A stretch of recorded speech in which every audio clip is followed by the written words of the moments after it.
random, I know. It's 8:30. We're doing things a little differently. No, we were waiting on the fourth member of our party this evening, but they have been waylaid and will be joining us whenever. Whenever the situation resolves itself, that they find themselves um, held up in, and I'm using those two words specifically because I'm not sure if it's actually a hold up situation We're that not sure justifies. how in danger their life is Yeah, yet. we don't really know. Messages have been coming in on Discord, and it's not that they're vague, but um, yeah, the wording has been interesting. Yeah. Uh, Entertaining, to say the least. yes, that as well. So, Dai, if hopefully all is well and you are fine and you are safe and you'll be with us soon enough. Um, if not, roll to loot Deceit's body, and start picking at the corpse. Dibs on their horns. Dibs on their horse. Their wonderful, wonderful spectral horse. They have a Um, horse? they got a horse. Yeah. Yeah, a ghost horse. Okay. So it's a were rat tiefling riding a ghost horse. Uh, and that all happened in our last episode. You are very welcome along to the stream this evening. Hey, Valkyrie Kane. We are D8 Dungeon. We are a group of tabletop role playing gamers, predominantly from Ireland, but with friends and players all over the world. Our aim, our goal, our joy is in telling stories and sharing them with audiences here on Twitch and on our podcast, on all podcast platforms as well. Random DMs is a series is in its second season, where we run established or modular adventures for Wizards of the Coast's Dungeons and Dragons, with the caveat that while it is the same story, it is told from multiple DMs' perspectives, and every DM is chosen by the roll of a dice. So tonight I am back in the DM's chair, and I will be running us towards the penultimate episode of Dragon of Icespire Peak. I think it's one of the starter set adventures for D&D 5e. So we will be very, very excited to bring this to a close and take down Cryovane, though I think he has the hots for me. So I'm just kind of throwing that out there. Before we dive into tonight's episode and we pick up the adventure, just a very quick announcement from D8 Dungeon. The week of the 16th to the 20th of January, so Monday the 16th of December, Monday the 16th of December to the 20th of December. We're not doing a month-long charity stream. We will be running a charity stream in aid of a animal rescue shelter here in Ireland called Limerick Animal Welfare. They are a no-kill shelter where right up until the day a dog, a cat, a horse, a rabbit, an animal in their care is rescued, the animal is given full free range of their facilities. They are taken in, they are taken care of, and they are loved until they find their forever homes. I know a number of D8 Dungeon people have adopted pets from Limerick Animal Welfare. 4 of my cats are from Limerick Animal Welfare. So I am a huge supporter of them and the work that they do. So with the time of the year that they're coming into, bills tend to be a little higher because of running heating and all that stuff, and food is required. So to help offset their costs, we are hoping to raise €1,000 that week in aid of them. So all those all week long from Monday to Friday, all our games will be in honor and in aid of that group and their work. Tomorrow on the D8 Dungeon Discord, the application for some of the games will be up and running. And if you feel like taking part, if you've got the time to spare and you want to dive in with us, do check out the D8 Dungeon Discord and keep an eye out for that application form. Our usual scheduled games on Monday and Thursday are running as normal. Though Saving Grace is getting a is going on a little bit of a reprieve. Random DMs will be running the finale, and with a charity twist. So we'll have to figure out what that is. Okay, enough said. Enough time wasted. Um, I will talk a little bit more about that towards the end. But for now, let us pick up where we last left off. And uh, Maka, Fung, and Gideon, you see Deceit a little weary, and a little distant, actually. Uh, Kind of slips away with the crowd of frat boys and sorority sisters, um, and heads upstairs by their lonesome, leaving the three of you kind of alone in the Bard's Quill Tavern. Oster is currently in the middle of trying to repair and replace clean and tidy uh, after the parade of university students. Um, Bulldozed, chanted, uh, flirted, drank, stupefied their way through the small little back street tavern here in Neverwinter. Uh, and they departed with as much revelry as they arrived in. And now Oster currently finds himself in the back kitchen with a small mountain of glassware and a large boiling vat of water and soap as they begin cleaning for the evening. Uh, the trunk that Oster had brought down from the night before, sorry, from a couple of hours before, is still there on the table. And again, you see all these various kind of little maps and scrolls and trinkets, mementos, souvenirs, journals, sort of carefully arranged and organized in that space. And it is this thing of as we recall the adventure, as we recall the planning. All this whole sort of what happened next begins to kind of bubble up. And Maka, um, you find yourself with the floor, Fung and Gideon sort of looking at you as you slam a tankard, an empty tankard, on the table. All eyes fall on you. So, what does Maka believe happened next? Yeah, so she'll slam down the tankard and then say, and that's when the bastards took our loots. Um, and what she will recall is dramatically and visibly getting upset because after they had left and Maka was on a horse and Deceit was on a ghost horse and Deceit was teaching her how to play this new lyre lute that she had acquired. Um, and they were both getting quite good at it. They were kind of having like little musical battles, like Deceit would play, Maka would play. It was all sounding really great. And they were in the middle of this whilst on their horses, obviously, being both extremely majestic, that the lutes suddenly disappeared and the sound and the music completely stops.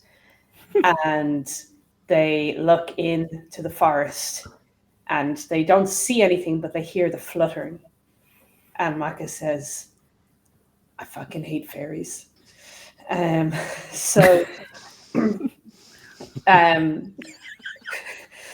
should I keep going? How long do you want? You can please, yeah. Depends. So, not in a homophobic slur, but just in a as a. I mean, So, what then turns into a turn of events. So Maka leaves her horse. What's it called? Dismounts. Dismounts is the word that people use when they go on horses. Emerge from inside the horse. yeah, like in the car. Yeah. Dismounts the horse. Tries to follow the noise. And is ruffling through because she knows the fairies are much smaller than her lyre is, so how hard could it be to find? And when she turns around to find the horse is gone. And then she turns back and her lyre's there and she picks that up and the horse reappears and there's this game of disappearing objects for some time. Fung, give me a wisdom saving throw. Me? Yes. Okay. Yeah. Oh God. That's a 4.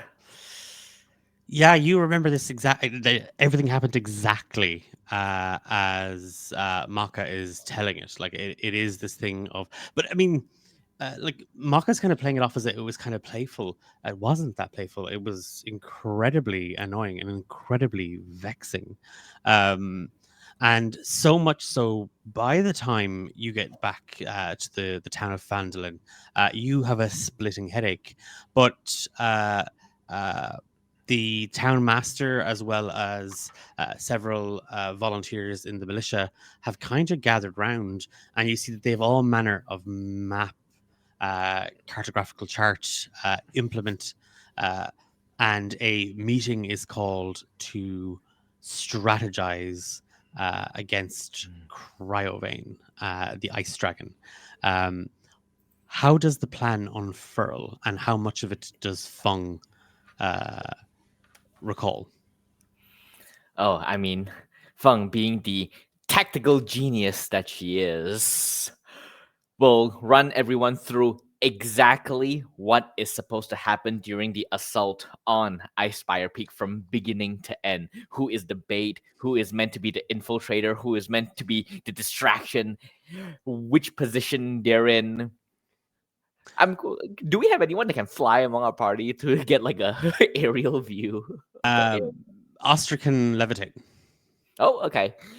So I guess at some point during the plan to it, Feng will just go up to Oster, put both hands on the shoulders, and goes, "There is a very important mission for you that will determine whether we survive or die." And then it is basically, and then instantly the next cut is you levitating above Icespire Peak while Feng has a long rope attached to you and dragging you. What do you see? Just dragging you along. All you remember is the thunderous flap of leathery dragon wings as Oster screams. Reel him in. And in that moment, as Fung leaps on top of the table, mimicking that sort of that mime movement of the rope and reeling Oster the kite in, Gideon, it's there's a gap. There's a big old gap there in the middle of this that Fung seems to have. Cryovane was there a little before that. Yeah, Preposterous. absolutely. I don't remember that. He came later. Gideon like wags a finger at you and like in the Bard's Quill taps his journal. He's just like, according to the records, and he like flips it again. He's like, and he like wrote it down in like exact time and date, like a military log. He's like, Cryovane descends upon Fandolin, and in a shocking move of dexterity and acrobatics, myself and Oster backflip and do kick spins and kick it in the face as it swoops down over the town, trying to once again come for the loot and treasure of the town, and with a very deft and then getting like keeps on waffling on about how sick and how much parkour they were doing across the rooftops of Fandolin to keep the dragon away from swooping down. Give me an acrobatics check, please. Maka. Maka? Yeah. Hang on, I was just okay. I'll put my dice down. Yeah. 1 second, let me check my acrobatics. Can I help Maka? This is well, I'll come to this just for a specific reason. Sorry, it's just rolling now. That's a dirty 20.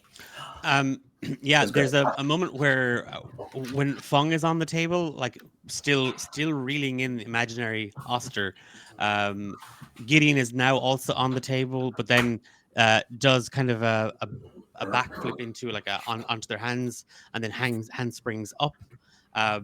and your drink is this close to getting kind of like kicked off the table, and you have to do kind of a really precarious kind of spin and grab as Gideon kind of leaps kind of backwards off the table very, very dramatically, and everything kind of goes rocking forward.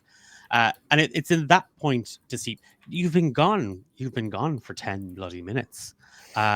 And Fung, Maka, and Gideon have made more noise than the sorority and the fraternity.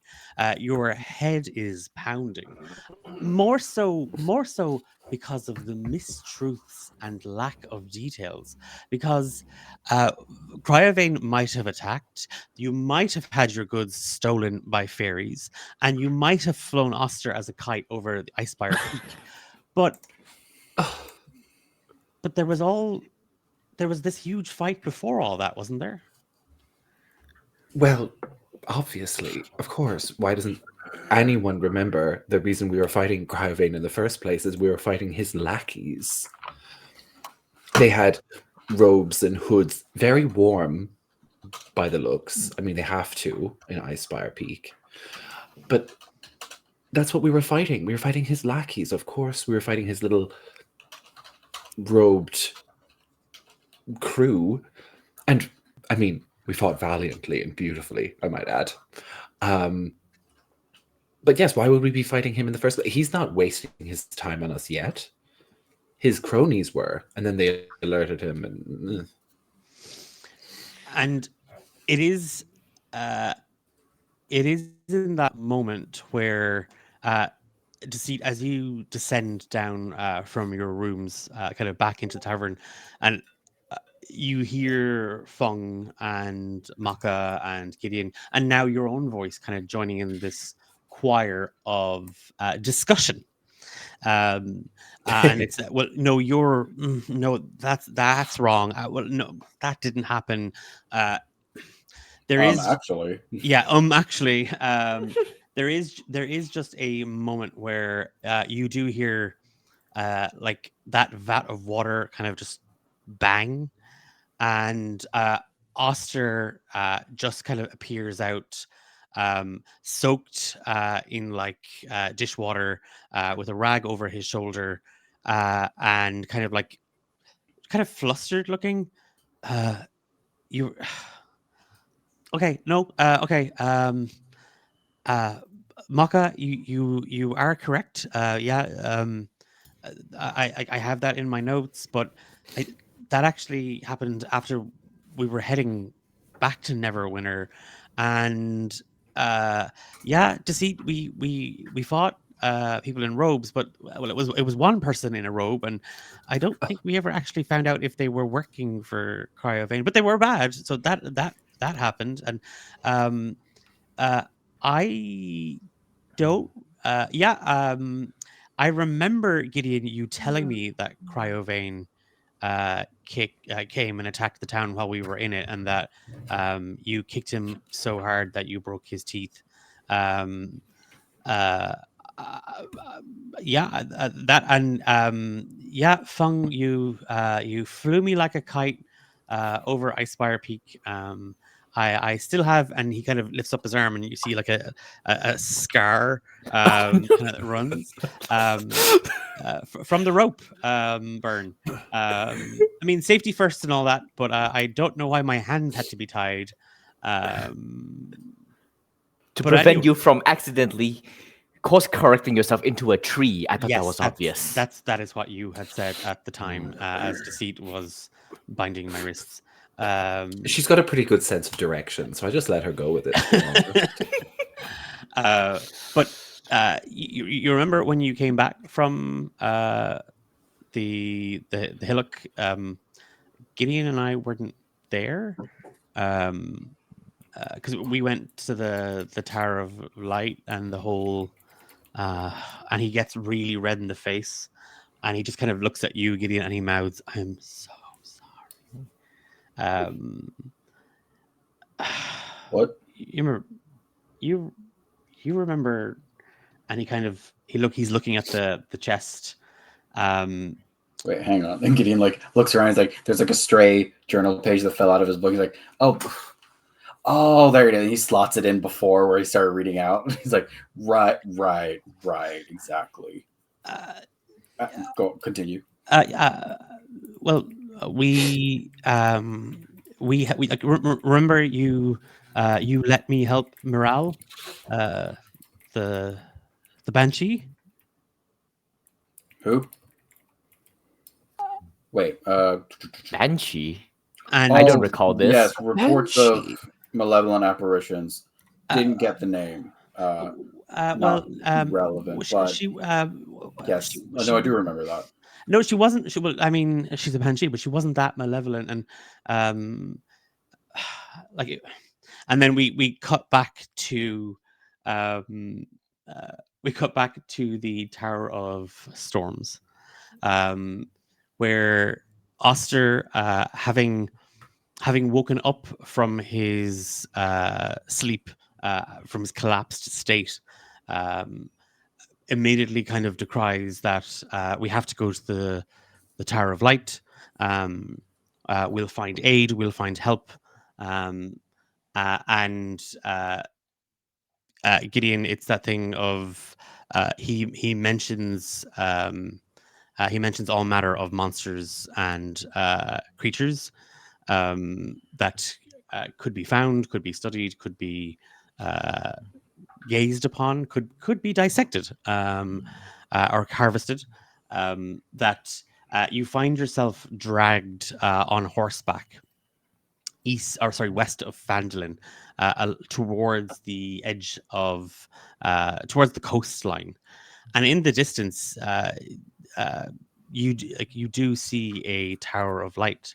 Uh, it it it's moving, it's drifting, and out across the sea, you spy just these thick, heavy black storm clouds.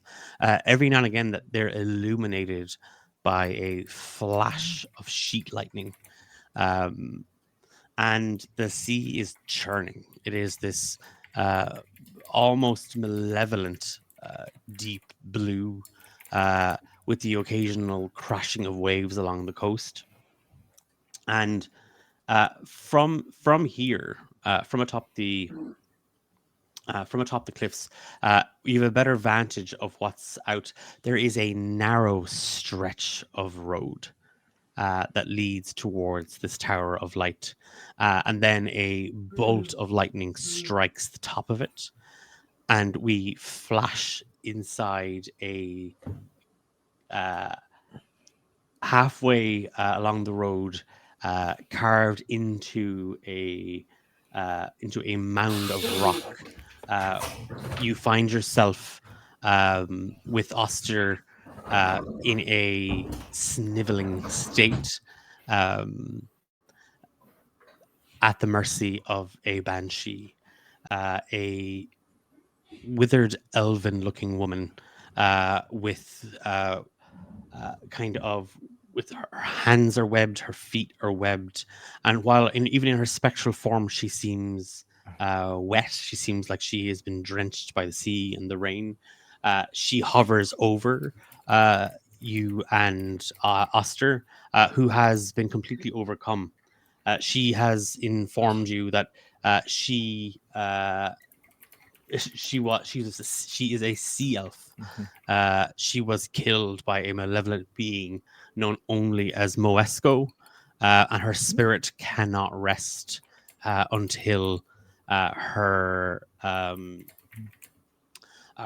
spell casting focus, a glistening conch shell, is returned to her. Any attempt you have made to leave the cave has been met by her wailing cries, uh, but they are slightly now drowned out by Oster, uh, so overcome with a need and want to help her. He has spent the last couple of hours begging you to help him help her. And he is looking up at you with puppy dog eyes. At a very early point, Gideon did fill his ears with wax and tissue. Not for any tactical practicality. He just really could not stand listening to anybody cry, especially not Oster. So he is just kind of like, I can't hear you. But she then like is like a conch, right? How am I supposed to look for it if I can't leave? You have to let me leave to look for the conch.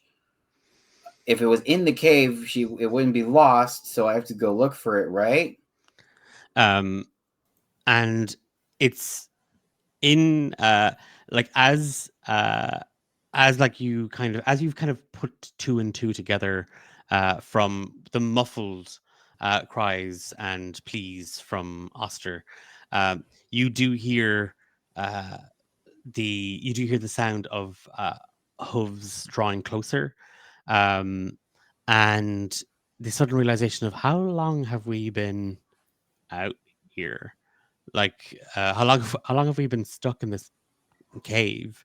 Uh, as you whip around, and Deceit, Fung, and Maka, yeah, you can hear Oster's wailing cries, and they are matched by the wailing of like a ghostly cry of a woman. You're not sure which pitch is higher. Deceit knows. Oh yeah, the seat is like it's like trying to harmonize. Trying to harmonize with it, yeah. screams. It's like, it's like, ooh, yes. Yeah, It's just the Mariah Carey song. Yeah, you come across the scene of Oster, like, and he's red in the face. His eyes are all puffy. He's kind of got like snot running down his nose. Gideon, it looks. How does Gideon, like, in all of this, like dealing with a banshee and Oster? Oh, incredibly uncomfortable, bristling, prickly. The moths are agitated. He's trying to leave. He doesn't. He hates the situation and wants to leave immediately. And then he sees Deceit and Mocking. He's just like, "Oh my god! Someone, please make him stop crying." Where have you been? Have you just been here? Yeah, we've only got here like. Well, apparently we have to do everything. We got a sword. Yeah. Okay, great. We need to find a conch. Well, the sea's out there. Yeah, I know, but Oster won't let me leave. How do we make this stop? I was gonna kill him. Then why one of haven't them you? seems- I will assist you. Well, one No. of them already seems to be dead. And I don't really feel good about killing Oster just yet. Yeah, I don't think we've decided which one of us gets the pleasure of that. Well, he tried to sell me out to a dragon, so I've got first dibs. Well, should we kill the other screaming thing? Still your heart, think- Oster. Do not let them see your fear. I It's a think bit if we late for killed that. the other screaming thing, Oster would never forgive us. Oster, like that, like just kind of like wipes like the tears and the snot like on his the cuff of his shirt. And it kind of like in a Deceit. Yes. This is Morale. She's dead, but she's stuck, Okay. and we need to get her conch. And she said if we get her conch back, she'll give us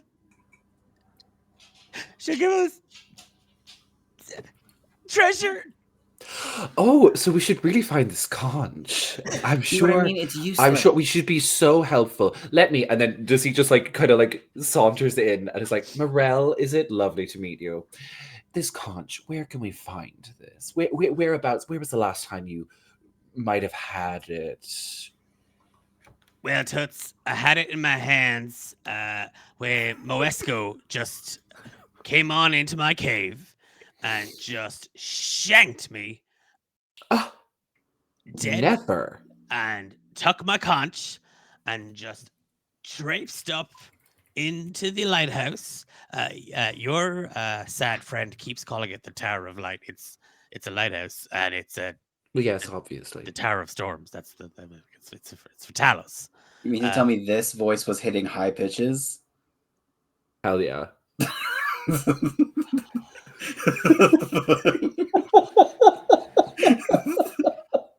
With that smoker's cough? Give me a wisdom saving throw, Gideon. With Ralph. pleasure. From Ralph, not from Gideon. Okay, So funny. Eating up. Where's the cat? Where's the D20? Uh, There we go. That is a 19. Her face, like, it turns into this ghastly, like, she's presented kind of in her elven form, and then you see that the kind of the visage drops, and it is just this ghastly image where, like, the jaw drops and she lets out this wailing shriek to, like, terrify you. Well, he's got wax in his ear. Anyway, like I was saying, I love that thing. A terrifying shriek. Anyway. Anyway, Mike Wazowski. if you just help up yourself upstairs, get my conch back, I can give, let's see, there's 1, 2, 3, 4, 5 of you. I can get the 5 of you some treasure. Oster spilled the beans. You're going fighting a dragon, right? Indeed. Apparently. Well, you're probably going to need what I've got hidden in my depths. Ooh. Well, underwater. I thought you said we had to go up a tower. The treasure's in my and like You'll never. she You don't points at the understand stuff in your women. ears. She's pointing at the stuff in your ears. What? It's okay. I can read lips. Don't worry. He doesn't understand women. Anyway, so I have a question. Why couldn't you go upstairs yourself? I can't. I'm trapped. This is where I How? died. Oh, well, that So, seems boring. She rushes towards the other side of the cave, like where it continues out into the open, and she's like, "Just watch this." Okay, it really fucking hurts, and she whizzes right towards the other tunnel, and immediately she just thumps right into the middle, and like she makes kind of a cracking neck effect. She's like, "See, stuck." Brava. So why Love that can't little he trick. leave? And Gideon points to Oster. 'Cause So it's just so she's sad. got a magical barrier, and he's got an emotional barrier. What's that? I'll never know. Anyway, I heard money, so let's go. Well, hang on. How much treasure? Like, one man's treasure is another. How much? So let me see. I personally sank 3 out of 5 of the ships out there, so I imagine to put it in terms, a woman of your caliber will understand. A fuck ton. Oh, okay, I can do And it. something to help us kill a dragon. Yes, I care not for the treasure. I want the weapon. Yeah, I don't see how money. Okay, can kill I'll a take her dragon. piece. Mm-hmm. Yeah. Perfect. All right. So the conch is upstairs. Treasure Yeah. time. And there's just Upstairs. That's fine. she whistles and she kind of points up. Yeah. Easy. Let's go. Let's do it. Gideon will start trying to drag Oster up the lighthouse.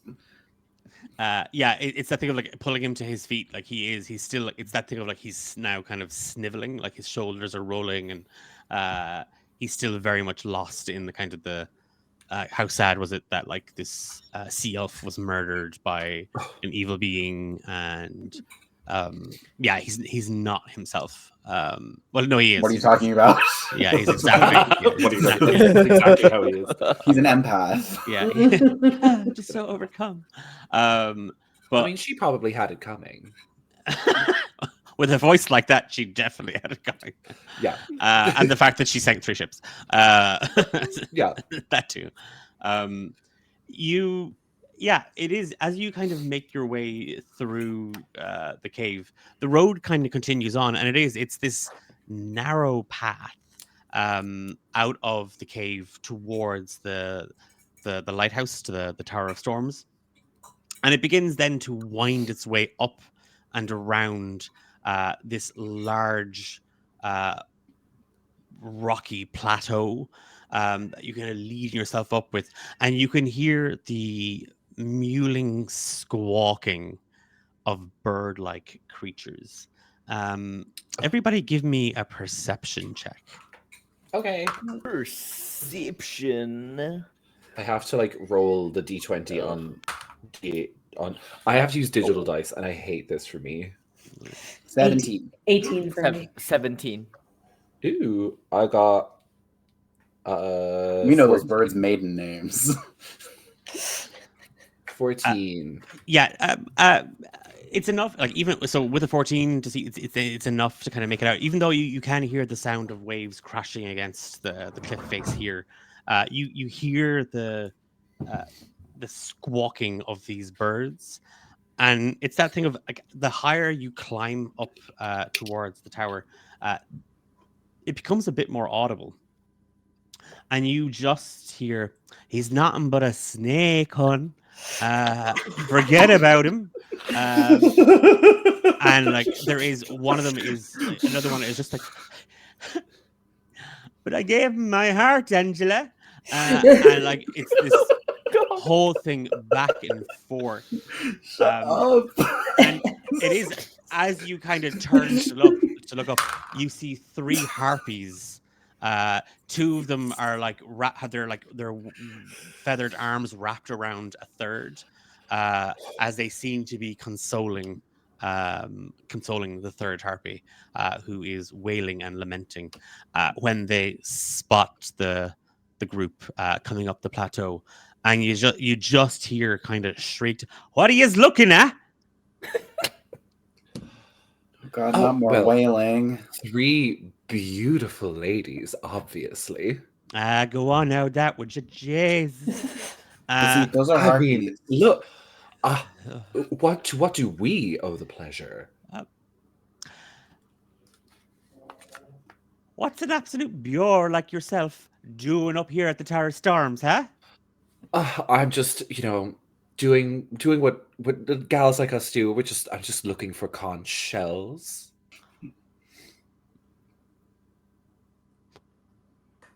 And why would you be looking for a conch shell? You look very fancy for a lady that be having a conch shell. I mean, they're really in this season. They immediately kind of like, they group up and they look down and they look back at you. How in? Oh, like they're just very sort of fashionable right now. It's all the talk in Neverwinter.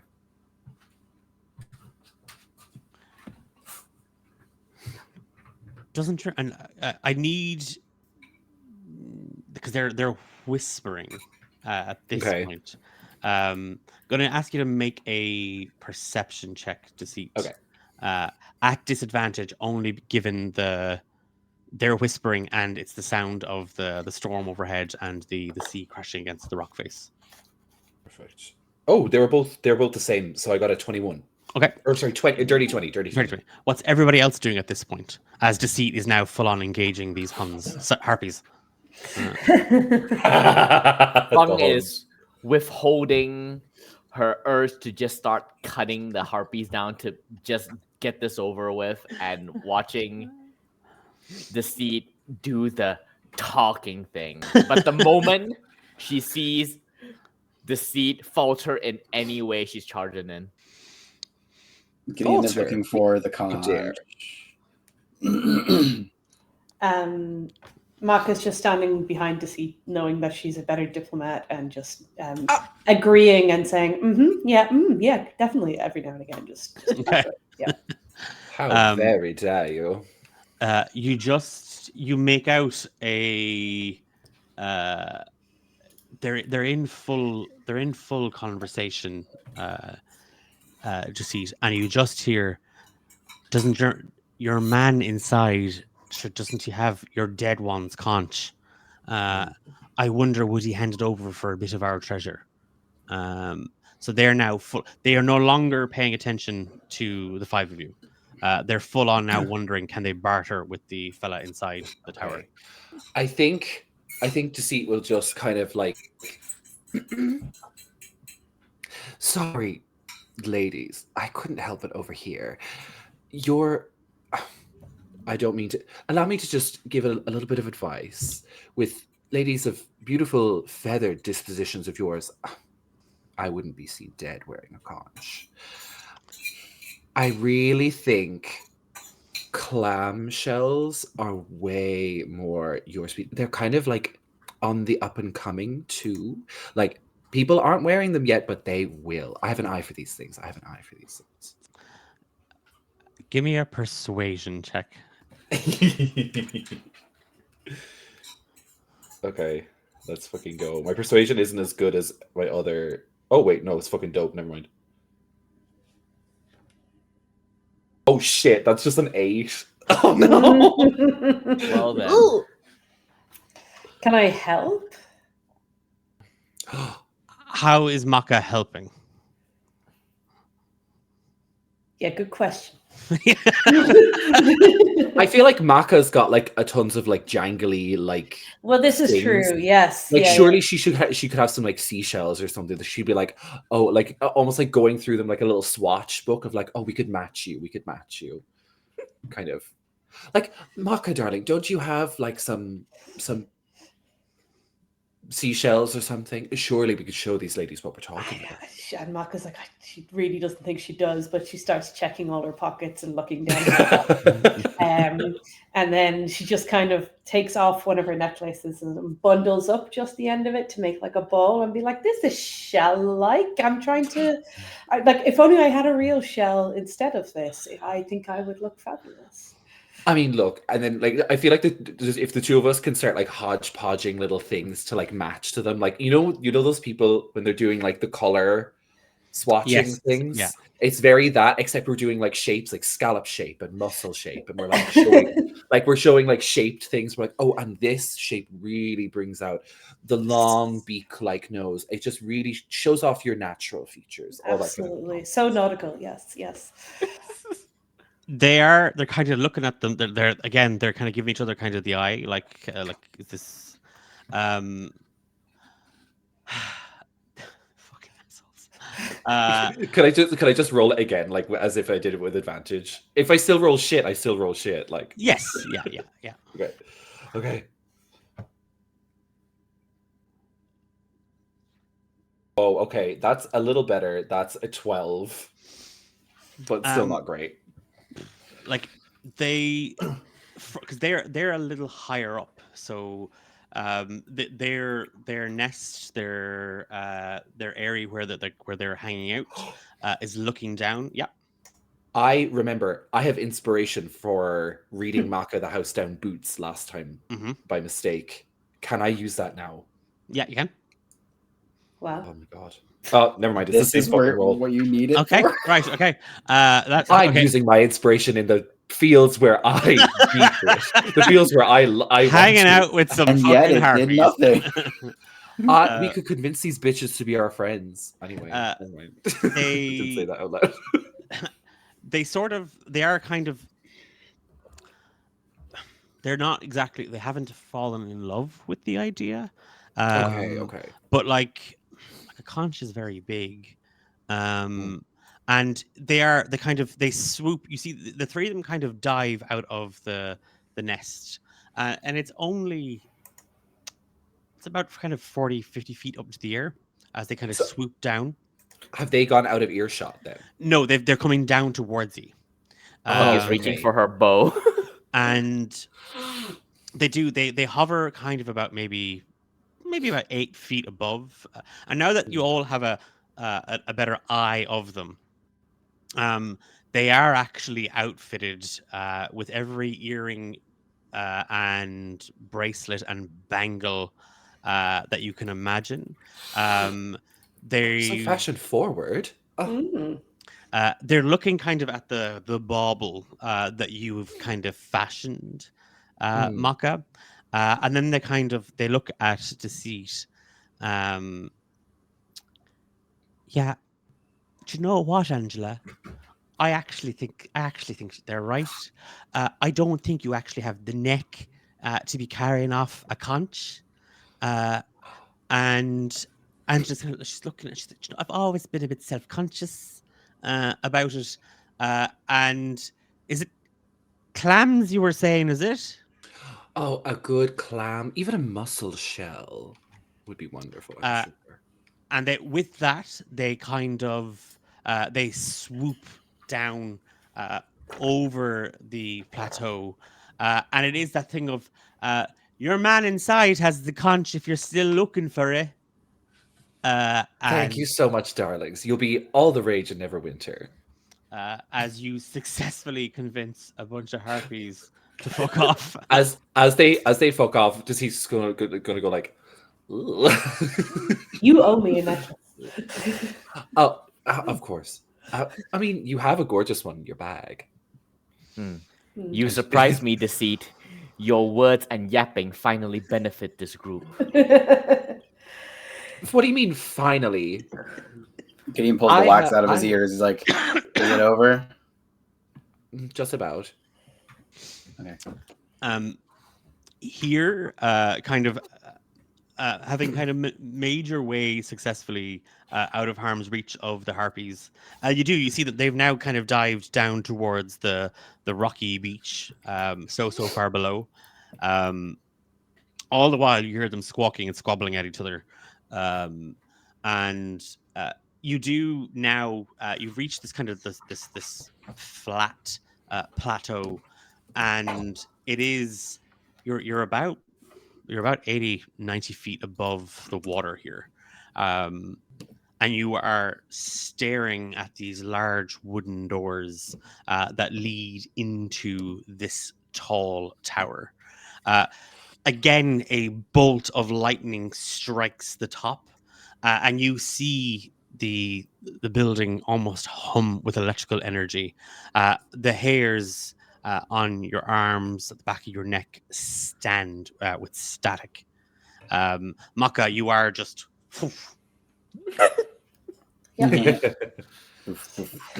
So, what's the plan? Who are we? What is the outfit? Are we selling apples? Are we No apples. perhaps? Oh, well, I'm trying to. Well, what's your idea then? Are we? Maybe we're from HR. We're coming to. What's No, HR? I've done that one before. Perhaps we're. We're Oh, going we in and could we're be killing tower something, and we're insurance. getting a conch. I've worked a lot today. I've done a lot of things. I was almost killed by an invisible thing. I would like What? to perhaps you weren't there. Okay. It's kind of like a you had to be there moment. It was like so 2 weeks ago. Yes, you have gone through a lot, Deceit. Perhaps it's time for you to rest and keep your mouth Maybe just wait quiet at for the a back. bit. Let the professionals handle this. Keep and my mouth Fung- quiet. Okay. Okay then. I didn't say that. You It have would be a my good idea, silence. though. And Fung Oh my marches to the tower. He is going to cast invisibility. Oh, God, such drama. Fun. Let's not go violence first. We've talked about this. Too fucking late. And Deceit is going to just sneak their way in. Yeah, Maka, as you turn to Fung to kind of dissuade and lower the tension, Deceit vanishes, and you just see the two large wooden doors open and slam shut in a strop. You love Perhaps that we Deceit should was like, you follow. have my silence, and then is sassy and speaks. Should we hold back and wait for Deceit to be ambush, then we march in for a double ambush. Well, maybe, yeah, that's a lot. How about we figure out our own like strategy where we can be a little bit either sneakier or maybe more diplomatic, and then if things raise, we can ambush. But there is only one door. We cannot rely on stealth in this mission. We Bet. can knock on Gideon it. vanishes. He starts scuttling up the wall on the side of the lighthouse. Like a gremlin. Mark is gonna knock on the door. Okay. At the very least, it'll be a distraction while the others are trying to. Okay. So I'm gonna. Okay. Right. Gideon, you want to climb the rock face? Is it towards the harpy's nest? Just like around the side of the lighthouse or the wooden door. So the wooden door is directly in front of you. That's where you didn't see Deceit, but you saw the door open and then slam shut. Oh, and that wasn't the door to the lighthouse. No, that is the door to the lighthouse. That is the two main doors in the lighthouse. Yeah. So Gideon's just gonna like climb up around the back to see if he can find a window or a small point of egress. Okay. Deceit, you've gone in. Fung and Maka, are ye following Gideon or Deceit? Yeah. I will be following Maka as she goes to knock the door. Okay. Yeah, Maka, you knock on the door. It's a very heavy kind of bang, bang, bang, and Deceit from inside, you hear it, and it echoes throughout the tower when there is another crack of lightning, and inside Deceit, it is deafening as the thunder cuts through the air. The tower itself seems to be drawing the lightning energy into it, and here in this space, you kind of find yourself in a foyer. There is another set of double doors kind of directly in front of you. And there is a door to your left. It seems to radiate with that energy. It seems to be, as it strikes the tower, this is where it's being drawn into. And Gideon, as you kind of survey the the perimeter of the lighthouse, there isn't, like, on the eastern side where you saw the harpies kind of swoop down, it's a sheer drop. There are windows up along, and you can see a spiraling staircase, but the window is about 20 feet up. You could double back and head in through the doors, or the harpies, their nest was atop a cliff face as well. So there obviously is another ledge that you could climb up from that side. Yeah, no, he'll climb up from that side. Okay, you're going back towards the harpy side, so yeah, sure. Yeah, give me an athletics check for that. As Maka, your banging on the door goes unanswered. Does it open if I try open it? Yeah, it does. You feel the door give, like it's not okay. It's not locked. She's gonna open it and kind of half put her body in and just shout, "Hello, is there anyone there?" Fung just circles in and enters as well and starts scouting the place. Okay. Deceit. You hear the door open behind you. You hear Maka's voice. What are you doing?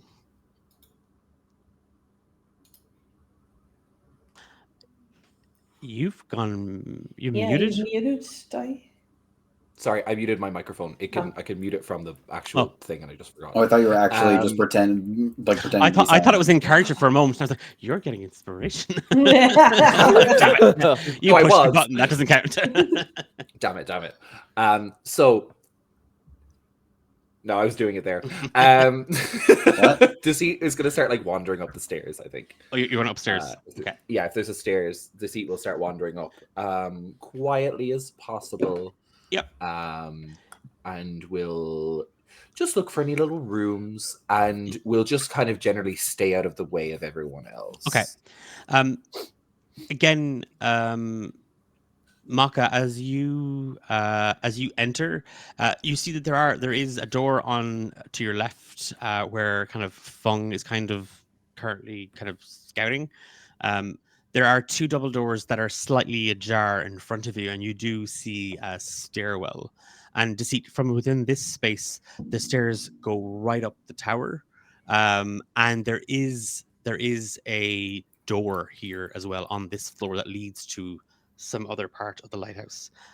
It looks a little bit more ornate than uh, anything else you've seen so far, but you have the tower to climb if you so wish.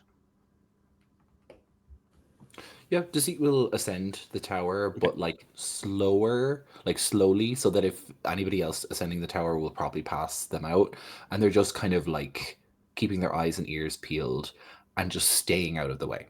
Okay. Um, Gideon, what you get on your athletics check? 11. It's no one's around to see you, so it's fine. It's slippy, and there is way more harpy poop than you had thought there'd be. So some of it you can probably collect as a sample if you so wish. Yep. In a vial it goes. You have a sample of harpy poop, but you do slowly but surely make your way up this rock face, and you kind of you're close enough to the nest that you can kind of pull yourself into it. Um, there's there is so much trash, and uh, you're not like scrap pieces of metal, half torn kind of clothes. There's all sort of um, yeah. It looks like a heap. Like it looks like a trash heap. The harpies are obviously hoarding things that they find up here. Um, you do also see a window that along a narrow sort of rocky outcropping you could scramble towards and climb into the tower if you so wish. But you have the harpy's nest and you have a way into the Tower of Storms. I think Gideon is probably a little bit interested in the harpy nest, so he's gonna root around in Okay. it for a little bit. Yeah, while you're going to do that, give me an investigation check and we'll come back to that. Maka and Fung. There's the door on your left. There's the double doors in front of you with the stairwell. Where are ye headed? I'm going to try the door on the left first. Okay. Yeah, I think I'll just shadow Maka just to make sure Just she gonna follow. doesn't get jumped. Again, as you press this door, there is a zap, and I want you to take one lightning damage, Maka, as you like a sharp little jolt of electricity. It's like you're not in pain, but it's that stinging feel as you get a static shock from the door. You push it open, and inside there is this. It's this large. It's about as tall as the foyer. It's about 15-foot high space, and all around you, you see these. Um, uh, the walls are adorned with all these sort of frescoes and statuettes of like just the raging sea and these ships caught up in it, and they're sort of set in on the far western wall.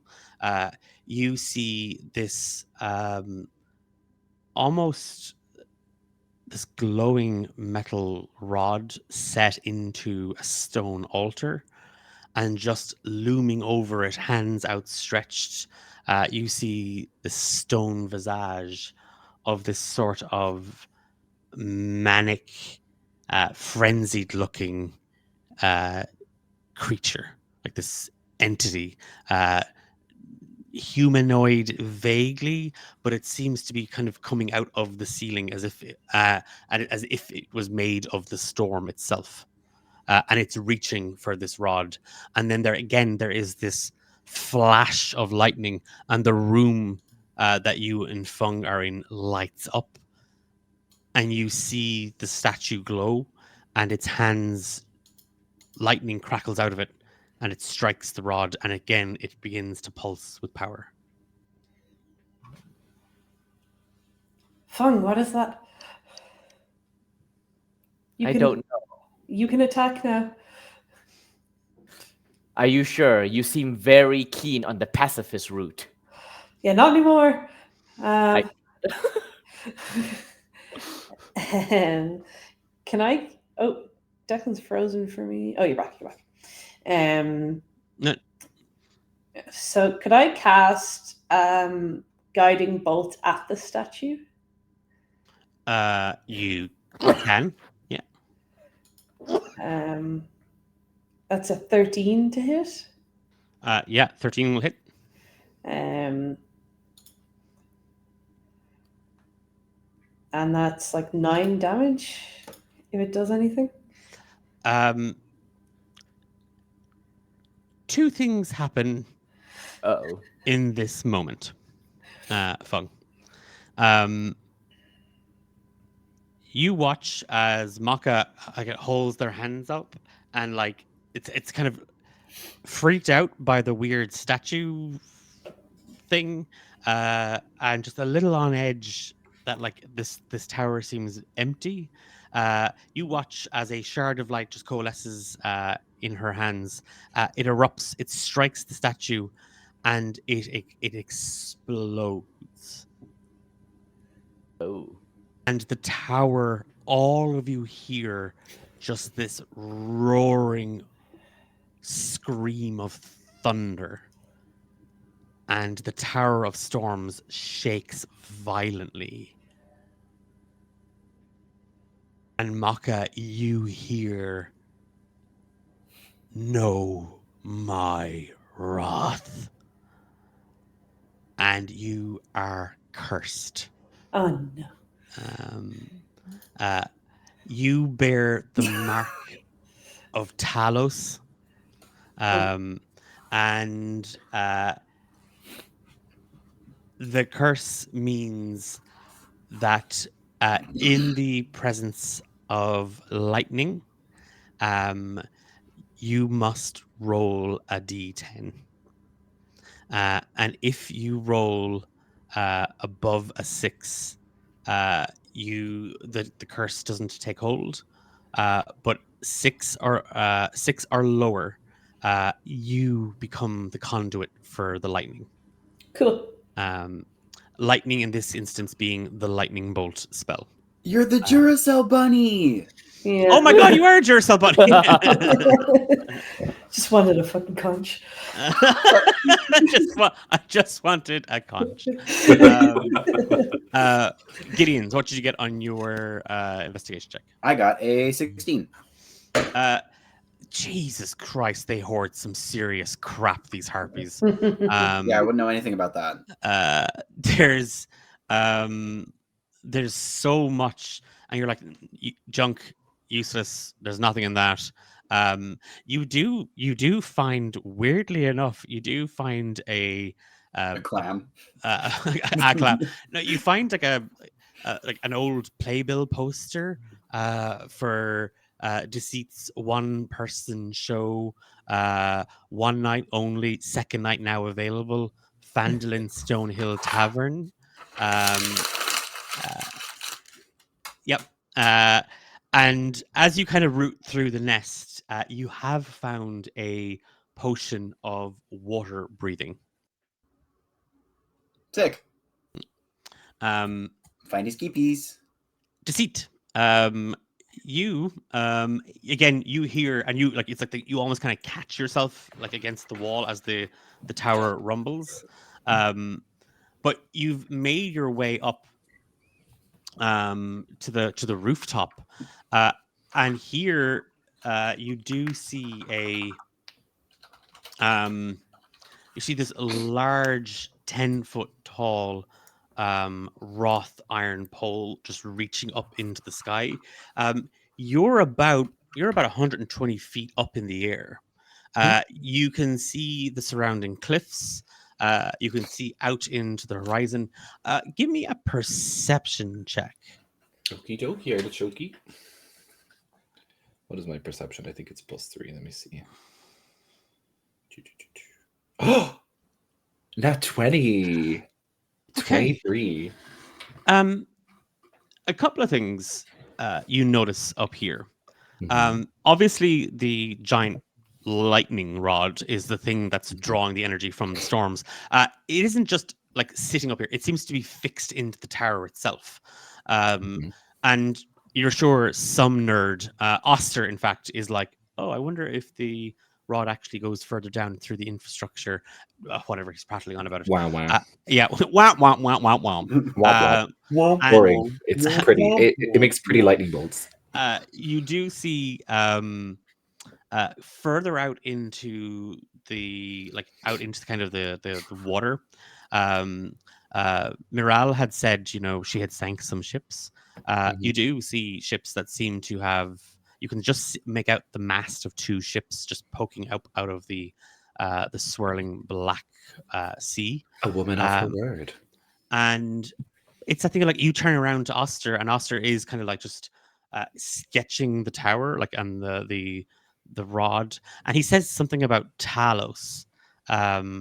Again, ugh, like who cares? Like, Boring religion stuff. um, I mean, you don't care, but you wouldn't go so far as to offend the god. Like, you wouldn't go Yeah, so far ew. as to deface his statue in his shrine. Uh, Yeah, that would be that Yeah, you so don't want to get silly. hurt. that would be one of the worst things you could possibly do. So terrible Uh, to do. I would um, never do that.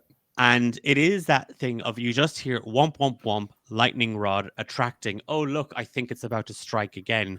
And Maka, I need you to roll a d10. Uh, She's about can to I do anything die. to assist Maka in this cursed thing that's happening to her? Take her last words.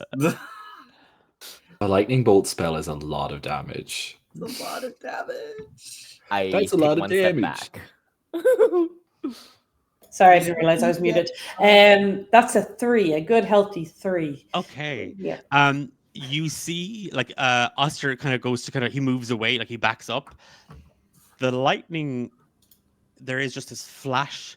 You see it. It comes down. It avoids the large iron wrought iron rod.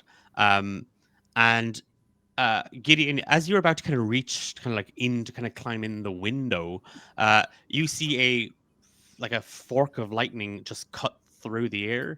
Um, it twists and curves in a way that lightning's not meant to.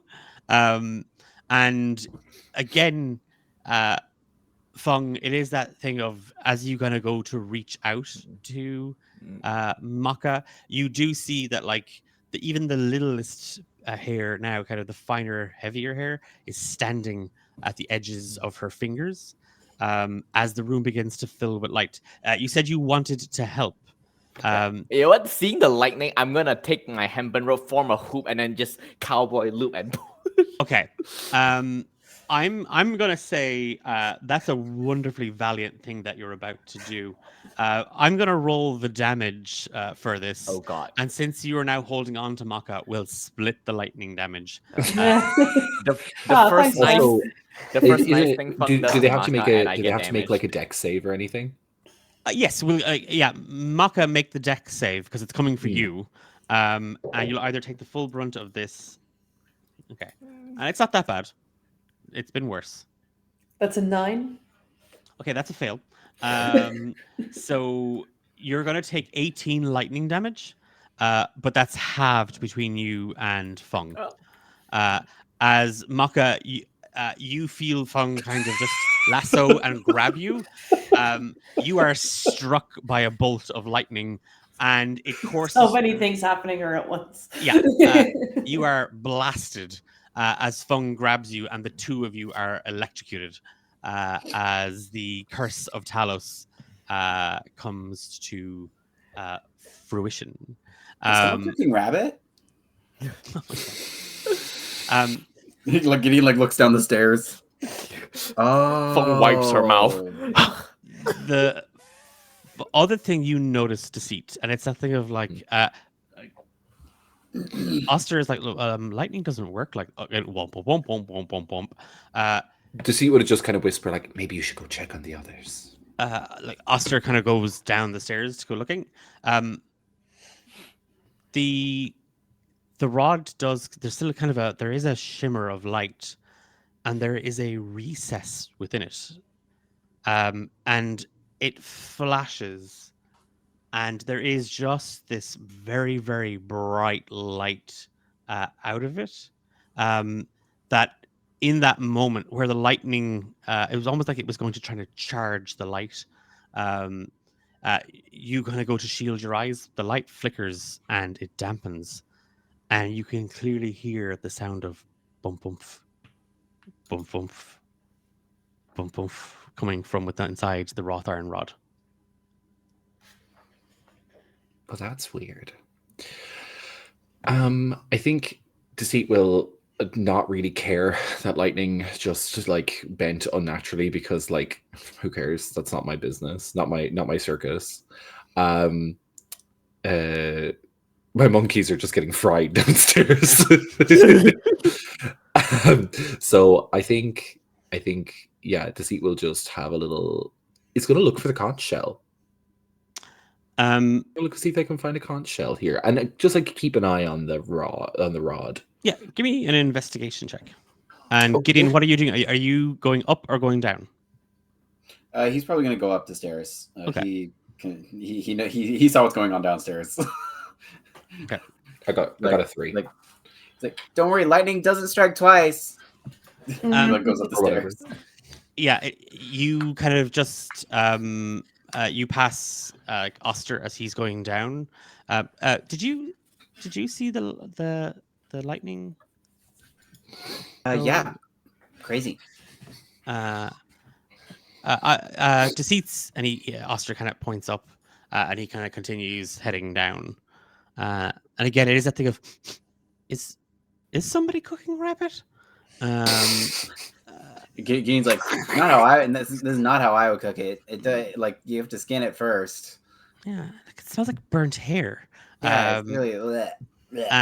Yeah, so this conversation is happening kind of up and down the stairwell, and Fung and Maka, you can both hear it. Deceit, as you are kind of looking around, you're like, oh, it's just a roof. I mean, it would be great if it was lit well and like people were looking up and adjoining you. But other than the kind of the rod, there's nothing else up here, and you still hear that kind of that thumping sound coming from within it. Boring. I'll go listen to it. It's again, you kind of press an ear to the rod a little bit, just kind of hear it. And at this point, Gideon, you've kind of shuffled up the stairs. You clearly hear the sound of a beating heart. Oh. Is Deceit still invisible? Mm-hmm. It lasts an hour. Okay. Gideon's just like, Deceit, I can smell your perfume. I know. What's the point of being invisible if people can still smell you? Because wouldn't you just love like walking down the street and then suddenly oud and bergamot? Beautiful. No. Well, you don't have why any is that? taste. So why is that being? Why? I'm looking for the conch.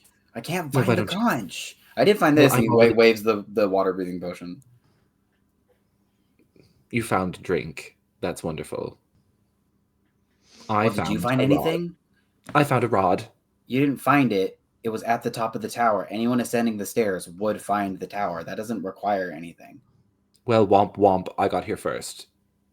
Womp womp. While the petulance is petulating, I literally don't care that Maka could be killed downstairs. Maka and Fung. He has no interest. The two people with healing spells are at the very top of the tower. Don't care. It's like going like yeah. You just hear Oster call out, Master Fung, Maka, do you smell that? Yes, we are here. Maka has made a fool of herself again. Oh, good. If that's you a good job, Maka. Whatever you were doing. Um, uh, Deceit's at the top. Gideon's at the top. Deceit found a rod. Not the And conch. and no conch. There's a Hmm. door here though. Have either of you been in here? No, Can we were we too busy getting electrocuted. destroy the rod? You know what? Door first. Door first. It's fine. Yeah, you see kind of Oster standing in kind of the room with the stairwell leading up, and there is this kind of an ornate door, um, and he just kind of gestures at it. I think, well, if it's not where, what was in your room? A very. She's like just not coping well with her hair being singed. A very mean statue. Oh, um, yeah, Deceit plays that game with me sometimes as well, where they make me mime stuff and then they boo. Was it like that? No. Oh. I like your hair. So mean. And like I It's don't so true. Oh boy. I don't know if you've ever like burned your hair or like stood too close to a fire or whatever. But yeah, she's just like dusting off the brittle bits that are flaking off, and she's Okay. just dusting herself down. And Maybe you could make like kind of a balayage kind of like A body body. maybe a crimped moment or she will figure it out, but now Yeah. is not the time. yeah. So she's just dusting herself, ignoring Oster, and then probably thinking, I wonder how we can transfer the curse to Oster. I wonder if that's possible. And yeah, can we open the door? Yeah, as you kind of brush past Oster, again, this leads into the door leads into a large room.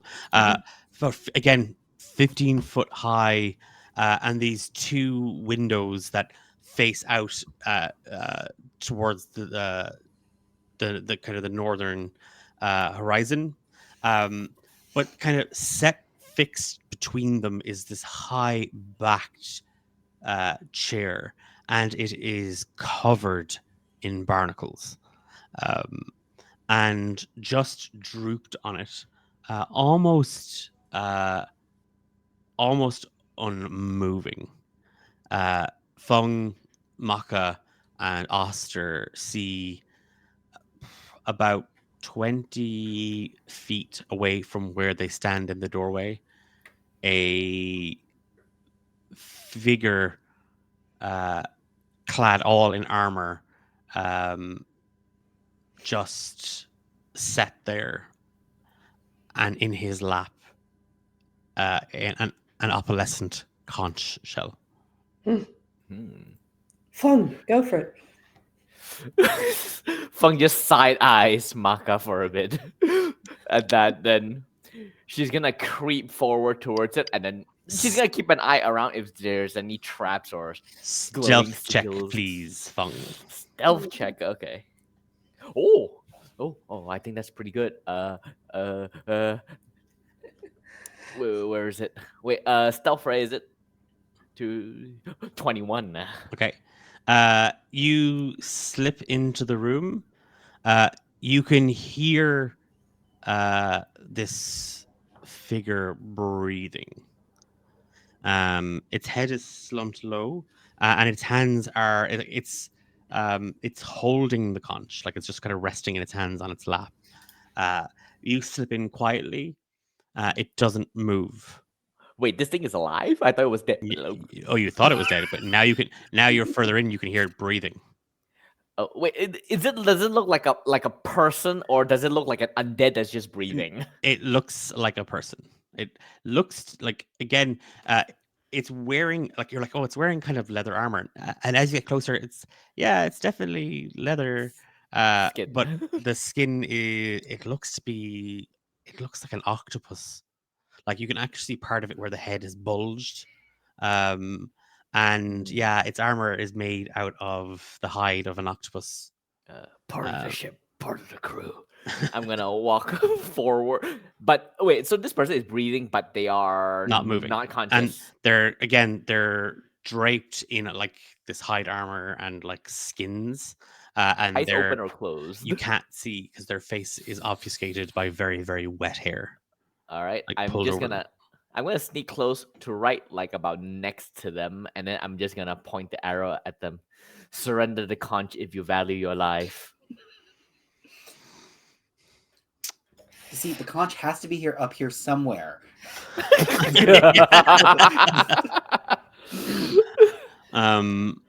You're muted. You're muted, Die.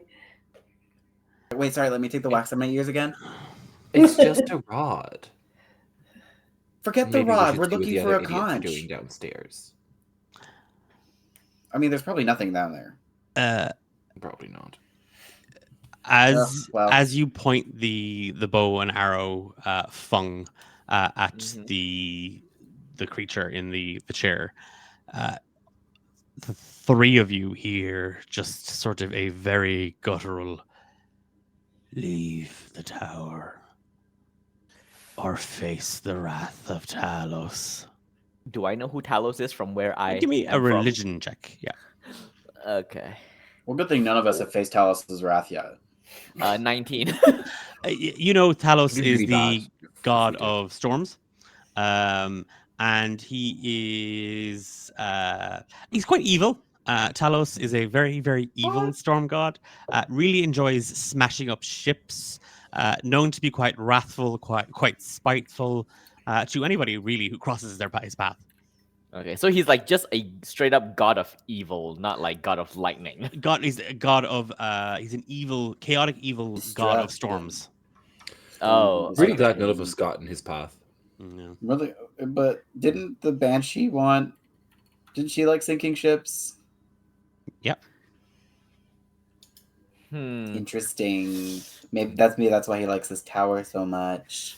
I I'm not- mean, like, why can't women have hobbies? Yeah, Gideon. Why can't women have hobbies? Well, I mean, the phrase "loose lip sink ships" came from somewhere. Wow. Okay. Wow.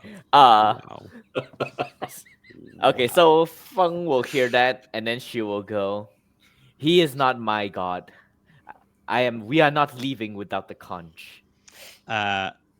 Roll for initiative. Okay. Deceit and Gideon, what are you doing atop the tower?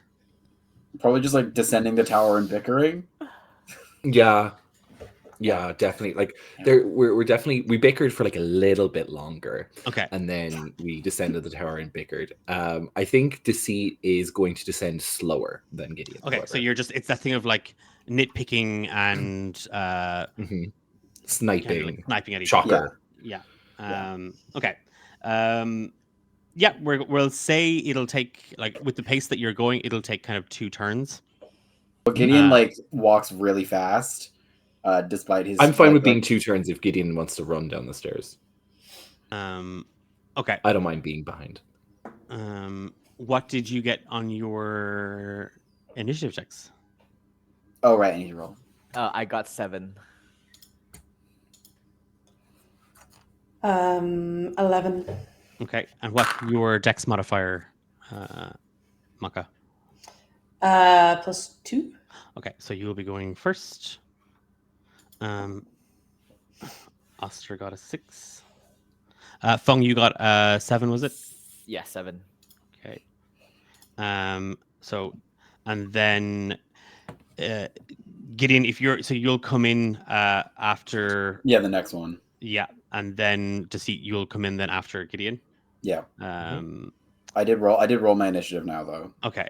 I'll hold on. Like I'm holding it with the view of you're joining combat kind of at a stage. Yeah, sure.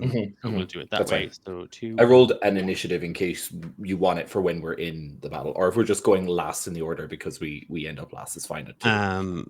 We'll kind of see how this plays out. Yeah. If We might anyone's die alive by the immediately. time we get down. Yeah, pretty much. Yeah. Okay, Maka, you are up. Yeah, I think I'll cast Sacred Flame. Okay. at the creepy man. It's a dex save from Yeah. Yep, dex save of 10. Okay. 10. That's a 14. Okay, great. Good for you. Mm.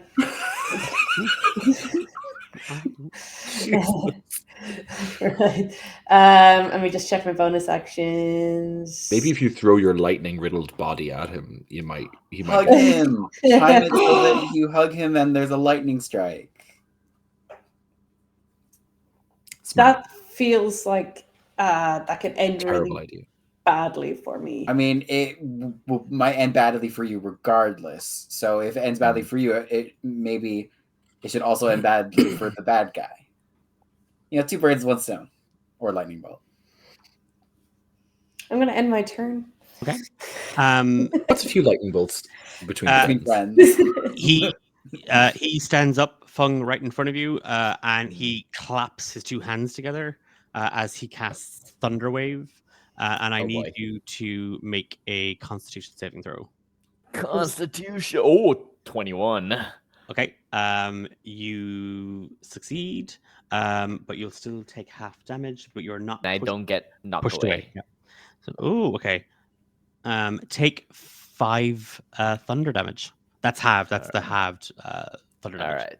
right. Again, there is just this boom of thunder that fills the room as the creature stands up. Now, it's standing in front of the chair. Its hair kind of falling to either side. It is just this wet crop of greasy, dirty black hair. But there is this snarling expression etched on the face of half orc. And you see in his left hand, there is this like claw-like weapon made out of sharpened bone that it is holding onto. It is Fung, your action. All right. So I am going to, the moment he finishes the thunder wave, I'm instantly going to let loose the arrow that I have drawn. And I am going to expend a superiority die to do feigning attack. So basically, I fire 2 arrows at the same time to in order to misdirect, and that is with advantage 23 to hit, Yep, that'll hit. and total damage with the superiority die is 12 piercing damage. Okay. And then you know what, since this guy is the only, I'm gonna action surge and I'm gonna shoot again, Get him. expending another superiority die. That is also a 23 to hit. Yeah, that's Not good on that dice roll. 10 piercing damage on the second attack.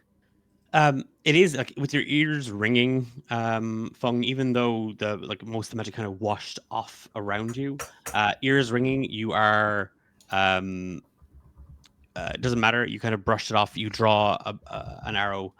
You let it loose, and immediately you draw a second.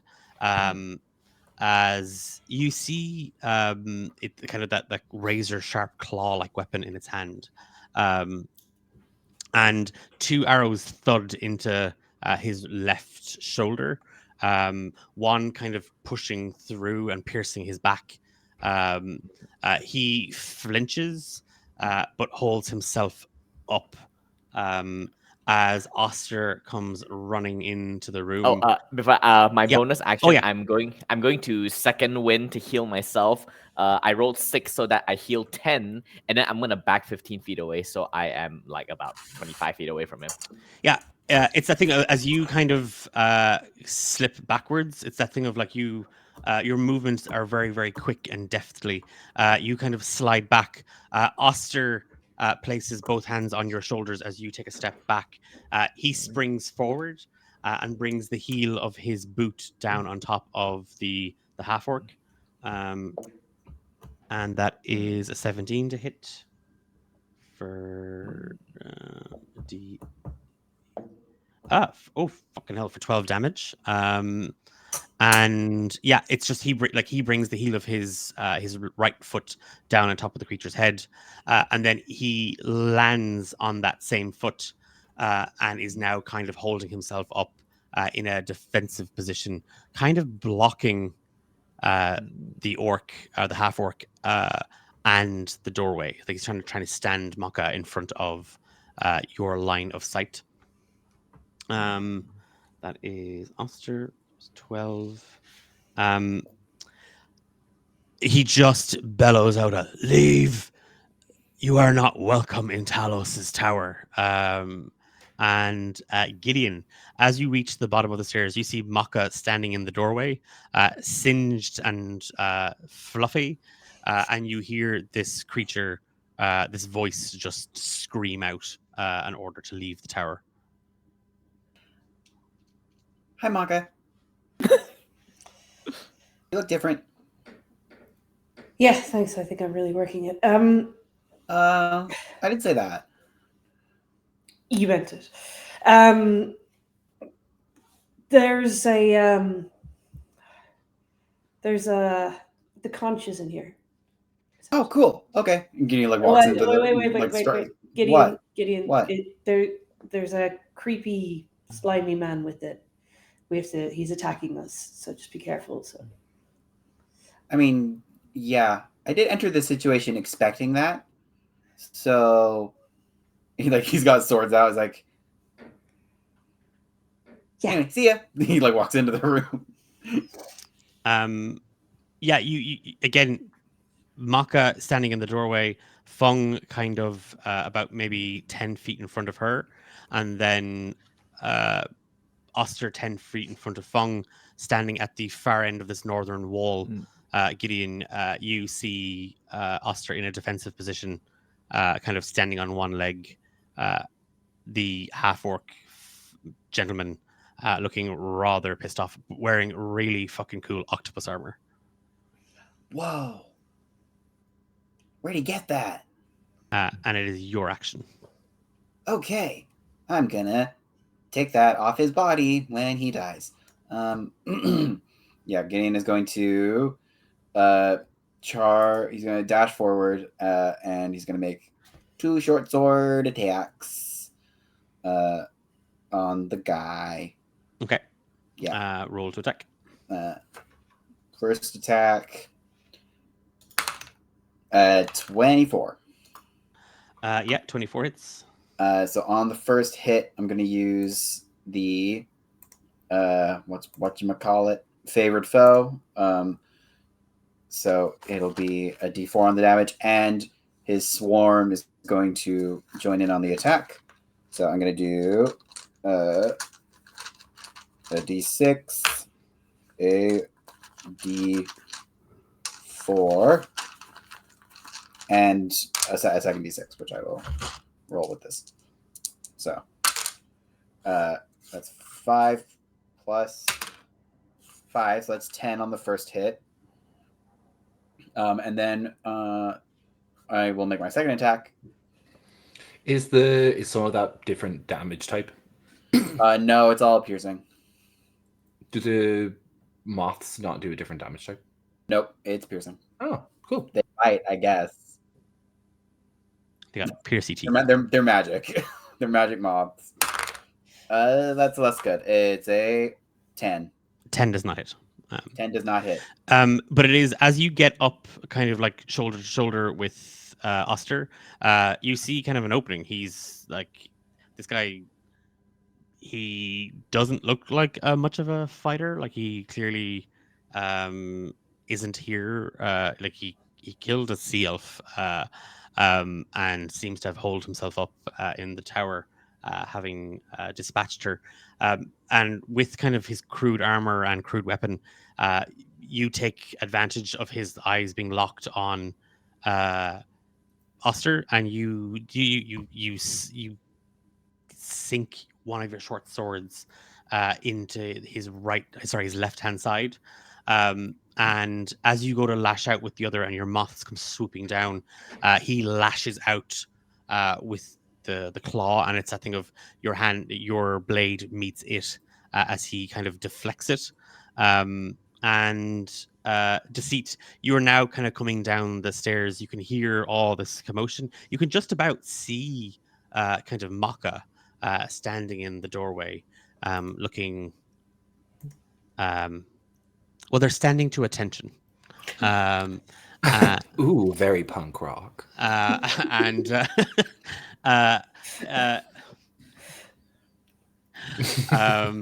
Maka, it is your action. Yeah, cool.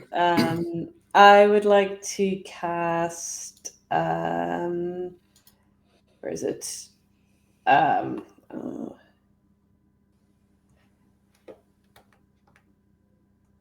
Yeah, the Path to the Grave.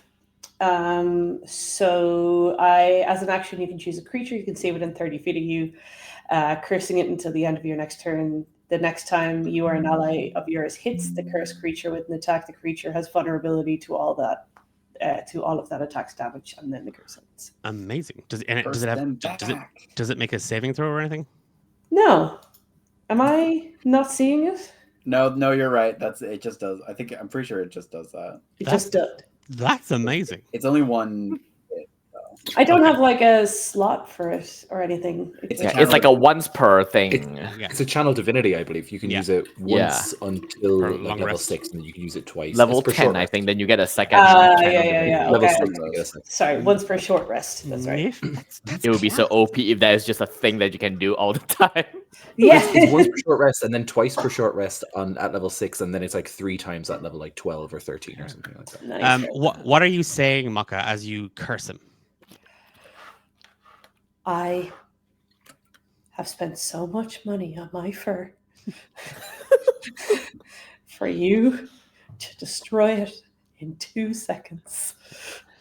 That's what she says. Okay. His hair is just it's all he doesn't give a shit about his hair, but it's terrible. The perm that he's been working on never takes hold as you curse him. Bonus action. I can harness divine power, which just gives me another spell slot. So Okay. yeah, I might just do that. Yeah. I think you need your channel divinity to do that.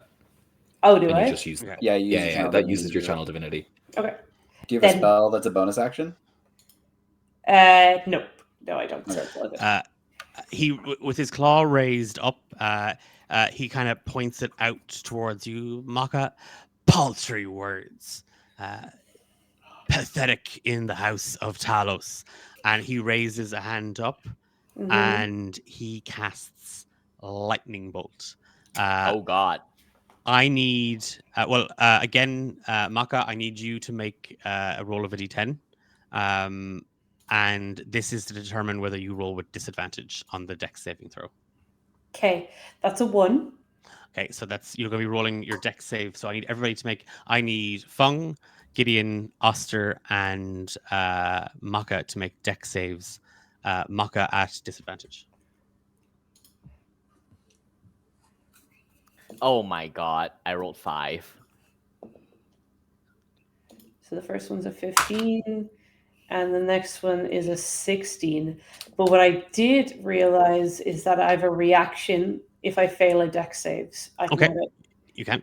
I can add a 1d4 to it. Leoprene senses or something like that, or Leoprene reflexes.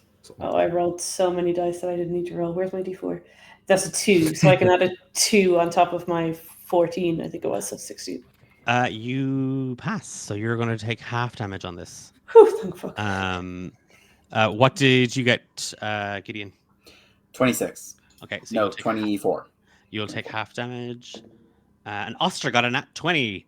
Hey. So he's still going to take half damage because that's not what a nat 20 does. Actually, yeah, pretty much. I tell you what, but we're gonna. you're the DM. We're gonna let the little nerd have his little nerd thing. He's also, and if you calculate him correctly, he just like side steps once. It's He not jumps and lets it channel through him. 100%. Like that's exactly what he like. But it's the thing of he puts a hand on the wall of the tower because he's figured out that obviously the rod is kind of built into the structure. It's meant to absorb the lightning, and it's that thing of like he just kind of on that same foot he just turns, leans, and just with 2 fingers he touches the wall as lightning just shoots out of this half orc. I I need Fung, you take 17 points of lightning damage. 17. That's Uh, half. No, that's No, No, Fung took it's not full. half. Fung failed. I took Okay. full. Sorry. Okay. And then Gideon and Maka take 9 lightning damage. As Oster swings back in for a kick, he will with that. Okay, and the half orc is with just that sort of he kind of like Oster shunts himself forward and brings the flat of his foot into the orc's chest. And Oster goes to reach for the conch, but misses as he boots the half orc into the chest. He just hacks up a bunch of bile and blood. It Ooh. is sorry, Fung, I skipped your go, but it is your turn now. Okay. How much damage did he take from that? From Oster, 11. Yeah, you Vulnerability. should take double. Oh. Okay. He's vulnerable to Oster's attack. Oh, so then he yeah, takes he double. hucks up a shitload of blood 22. because Oster broke. 'Cause he dies. Broke a truck in front of his ribs. Yeah. He's still haunched and standing. Still kicking. Yeah. Still kicking. Conch with Okay. the conch. Haunched with the All right. So anyone looking really rough HP department wise? You. No. I mean, I've been better. So on my turn, I am going to, after getting that lightning blast in the face, I'm going to turn to Maka and go, Maka, whenever we are together, you have failed me every time. Now it is time for you to rally yourself and prove that you are indeed a paladin. And I use rally on you. I rolled a fucking 1 on that, so you. She's a cleric. Wait, is it? Wait, I thought you were a paladin Yes, all he's this a time. cleric. Oh no. Okay, No, so she's because fully a of her- cleric. yes. Well, Fung does not from Karator does not recognize Faerunian armor and classes. So she fumbled that, and so you only get 3 temporary hit points from my rally. Thank you.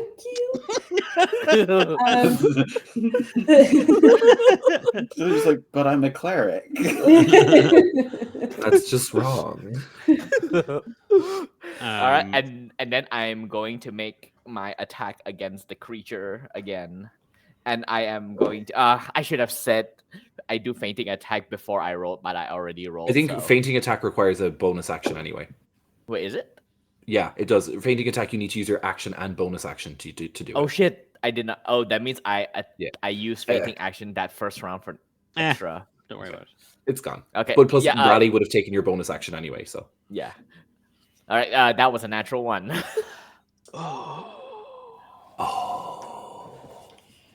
That rally debuffed both of us.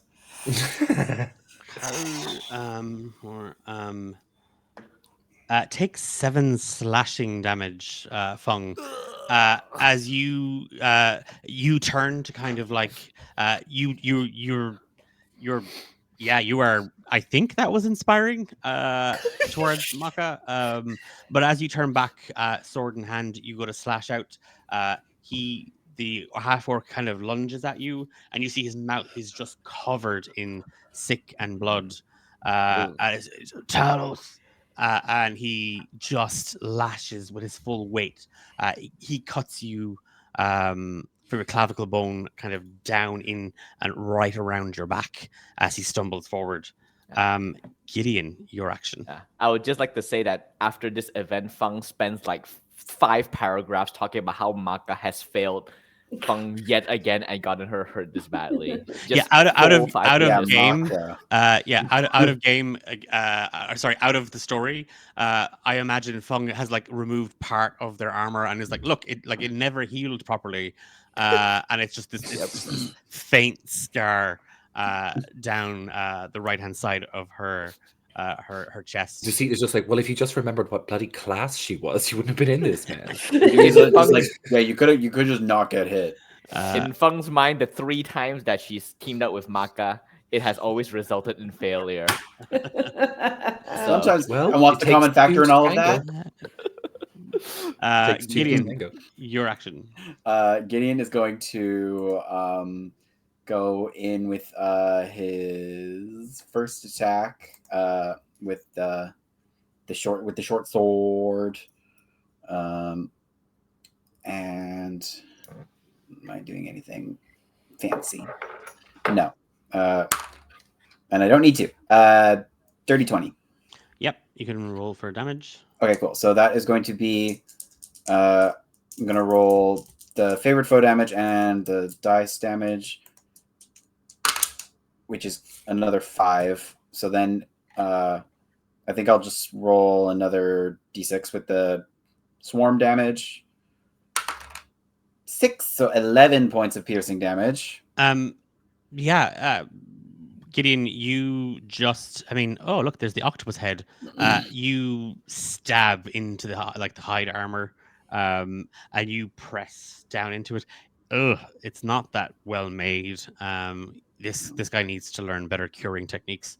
And then you feel skin and you feel bone, and you see the half-orc drop to his knees, and the light kind of flickers from his eyes as he falls to one side. Well, his first problem is you can't cure octopus meat because it doesn't have skin like a mammal does. God, complete amateur stuff. He just pushes the half-orc down and Is it pulls the conch up. possible? I was going to say, is it possible since it would be Deceit's turn next? Mhm. I'm still invisible. I'm going to use my full 90 feet of movement to swoop in and just grab the conch out of Gideon's hand. So I'm going to dash, take the conch, and then use my bard ability to make me move another 30 feet and back to the end of the door, and I'll just drop invisibility holding the conch and just be like, well, I found it. Can I try and resist Deceit's grab on the conch? Because I can smell Deceit coming. I am also invisible. I am invisible. Because I can smell you coming because you've got your perfume. Okay. Okay. I'm gonna let you contest it, but Sure. I will say, Deceit, you get to roll your sleight of hand if you're trying to yank it out of someone's hand. Mhm. It'll be sleight of hand at advantage, only because this dude stinks. He's wearing octopus armor, sitting on a throne made of barnacles. It smells like low tide in here. That would be really actually foul to smell. Oh, there you go. Yeah. Well, you're welcome. You're welcome. So what am I rolling? Athletics, if you're holding, it's a thing of you're holding onto it.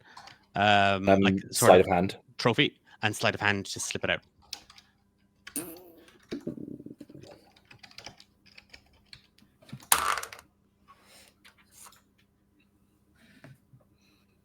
$22.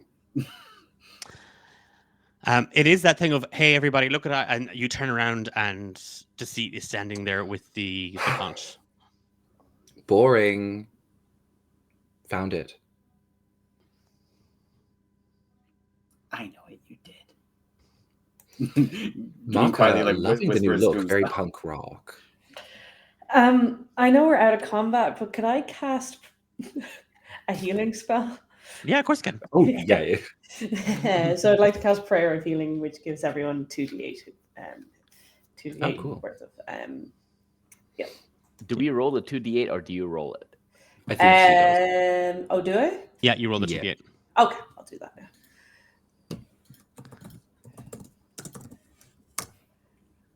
All right, so everyone gets 8 hit points. All right.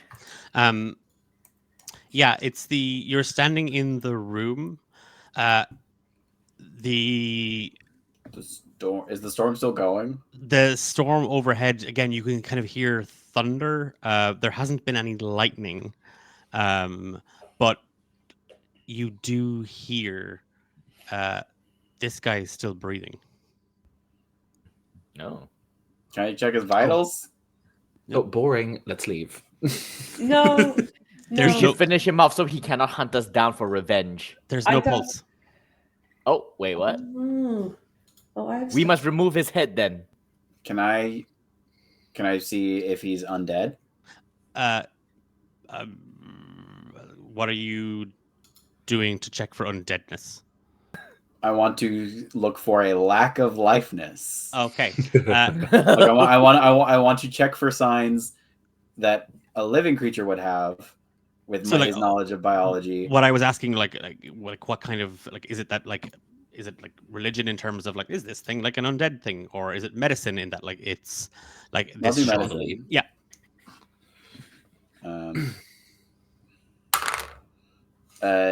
11. Yeah, you are. It's that thing of, like, you check for a pulse. There's no pulse, but you can definitely hear breathing coming out of this thing. Like, it's like the body still lives. And as you are kind of giving him the once over, like, Can I check the octopus? yeah, it's like as you go to remove the armor to kind of take a look, there is a big ass hole in his chest where his heart should be. Wiggle finger in there. Is there anything in there? Nope, there's just a heart-shaped recess. So we got what we came for. Are we just going to? Could we just leave? Yes, we should. But we should still remove his head so that he cannot hunt us down. Oh, I don't think really the head. care I about don't think the head is the problem. Gideon will look over the armor to see if there's anything like living on it. Nope, it's just Then- it's crudely made armor. Then we dig a hole and we bury him. So even if he remains alive, he is trapped. It's always work with you. Goodness. Well, I'm going to claim my reward with or without all of you. Oster is also kind of like I mean, we can do the work to see, but I do think we need to figure out what we're gonna do, because if he comes back, and I mean, we're not coming back here. Yeah. It sounds you like could he's just pretty leave. married to this location, I just and I don't it's think just any of us that want to return here. it has a curse on me, and will that stay if we leave? Oh yeah, I mean, it depends on the curse. Breaking curses is very involved. I'd like to. yeah. They kill- usually I'd- stick to you as a thing. I think. I'd rather kill it. I mean, we did kill it, but he's still. Can we dismember it? I mean, you can. That sounds like to quote a thieving, conch stealing person. A lot of work. So much For the- work. For the first time, Maka, you said something that I agree with. I take out my dagger and then I will. You Sorry. go for it, Fung. Is he? You Is it just a human? Is it just a human guy underneath? no, it's a half orc. He's half. Oh yeah, well, half-orc yeah, guy. yeah. Just like a mundane humanoid. Yeah, missing his Missing a his heart. Yeah. All right. Okay, great. Okay, cool. Dismember. I mean, he's worshiping an evil god anyway. So off with the limbs. So yeah, Oster turns. It's that thing of he leaves the room. As Fung goes about dismembering the body. Again, it continues to breathe. Deceit is going to cast message aimed at Gideon, and is just going to, like, from outside the room. Deceit is like walking up the stairs now, and it's just like, didn't we hear a heartbeat upstairs? Oh yeah. Gideon rolls his eyes and heads upstairs. Just not even saying anything. Yeah. Well, he'll make up some passing, like very like condescending remarks about how Fung is dismembering it poorly and sloppily. Wow. Oster Like, gets you sick. need, to So cut, you need to awful. cut around the joints. And he Oster's roiling. Like, he's actually like, oh no. He steps out for air. Actually, Oster is outside for air because between the sounds and then the visceral descriptions from Gideon and the word joint upsets Oster's stomach. So he's outside breathing, doing breathing exercises. Maka, are you doing anything at this point? I'm kind of disgusted by what Fung's doing. She really didn't think he was going to do that. It was your so- idea. I know. I am disgusted that you're doing the thing I told you to do. That's disgusting. Give it to me. Give it to me now. It's just messier than she imagined. And there's just so much going on in the fire. Yeah, and it's also it smells very briny in there as well. Yeah, Like it's, yeah. She's just like, oh, I'm done with this. Okay. So are you following upstairs, or are you Yeah. following Oster outside for some air? I'm gonna follow Oster outside for some. Okay, air, so, yeah. Yeah, he's gone pukey green, like in terms of color. Upstairs on the roof of the Tower of Storms, Deceit and Gideon, you're kind of back up towards the wrought iron rod, where you both clearly hear the thumping, and there is a recess in the actual rod itself, where Deceit earlier on you had seen that flash of light, blindingly almost, but then it just dissipated. And as the two of you kind of circle around the 10-foot wide rod, you do see floating in that recess, there is a blackened heart beating. So, here's the thing. This is excellent material for writing. So, this whole heartless man thing and the wailing woman downstairs, it's going to be a knockout in Neverwinter. Trust me, believe you me. And secondly, and then Dizzy just stabs the heart while still just talking to Gideon. Secondly, I really should take it back as a trophy. I think this could be a great prop. Give me an attack roll. Oh shit, I gotta do that. I can use my rapier because I'm proficient with that. And I know how much I gotta add to that attack roll, definitely. That is a 9. You jab the heart, and it's a thing of like you are talking to Gideon, but you're like looking at the heart. And as you do, Gideon, there is just this flash of bright green light, and to see you are blinded. You have the I use blind. this opportunity to steal the conch back. Yeah, give me a sleight of hand check as your ally is blinded. They're fine. That is a 14. Do I got to do anything to contest? I think it is that kind of surprised aspect of it. Yeah, I'm blinded. I'm blinded. Wow. Yeah. You stab the heart. It was like stabbing stone. Like your blade didn't pierce it. And then there is just this flash of bright green light that washes out over the sea. And Gideon, it's something like, whoa, like that was bright. And then you look back at Deceit, and they've got their hands over their eyes, and they are blinded. You now hold the conch. Whoa, Deceit, are you okay? See myself. What if I could never see myself again? That is the worst thing that could ever happen to me. I'll just describe you to you. Oh, would you? Purple. Go on. Is there more? Beautiful. Oh, you're so correct. Anyway, I think we should probably kill this part of it, and that might kill him. You're pointing at Gideon as you're doing that. Like, we should kill probably kill this. I'll cast Cloud of Daggers in the direction that Gideon, take. Are you going to try and destroy Gideon the heart? Yeah, I will. Gideon takes 7 slashing damage as I point the Cloud of Daggers in the wrong direction. Sure. Oh my god. Hearing you wince, I'll lose concentration. I'm like, I can't see. Yeah, Yeah, the downstairs. perfect time to start casting spells. Yep. Downstairs, Maka, like Oster kind of just looks to you, and it's like, no, like really, there's not a whole lot to worry about. Like I trust Deceit complicitly. Gideon just like leads Deceit to the stairs. He's like, okay, just head down the stairs. And While I'm blind. Ew.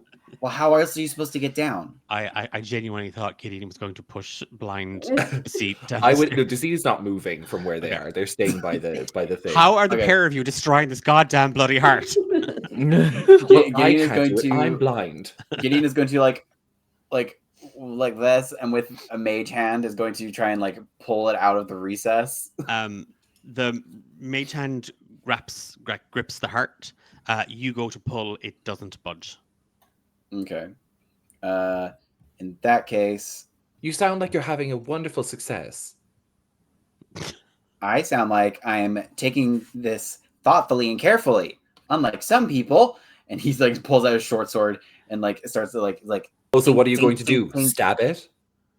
No, Haven't I'm going to tried that slash yet. it. Slashing and stabbing are two different things. He's gonna...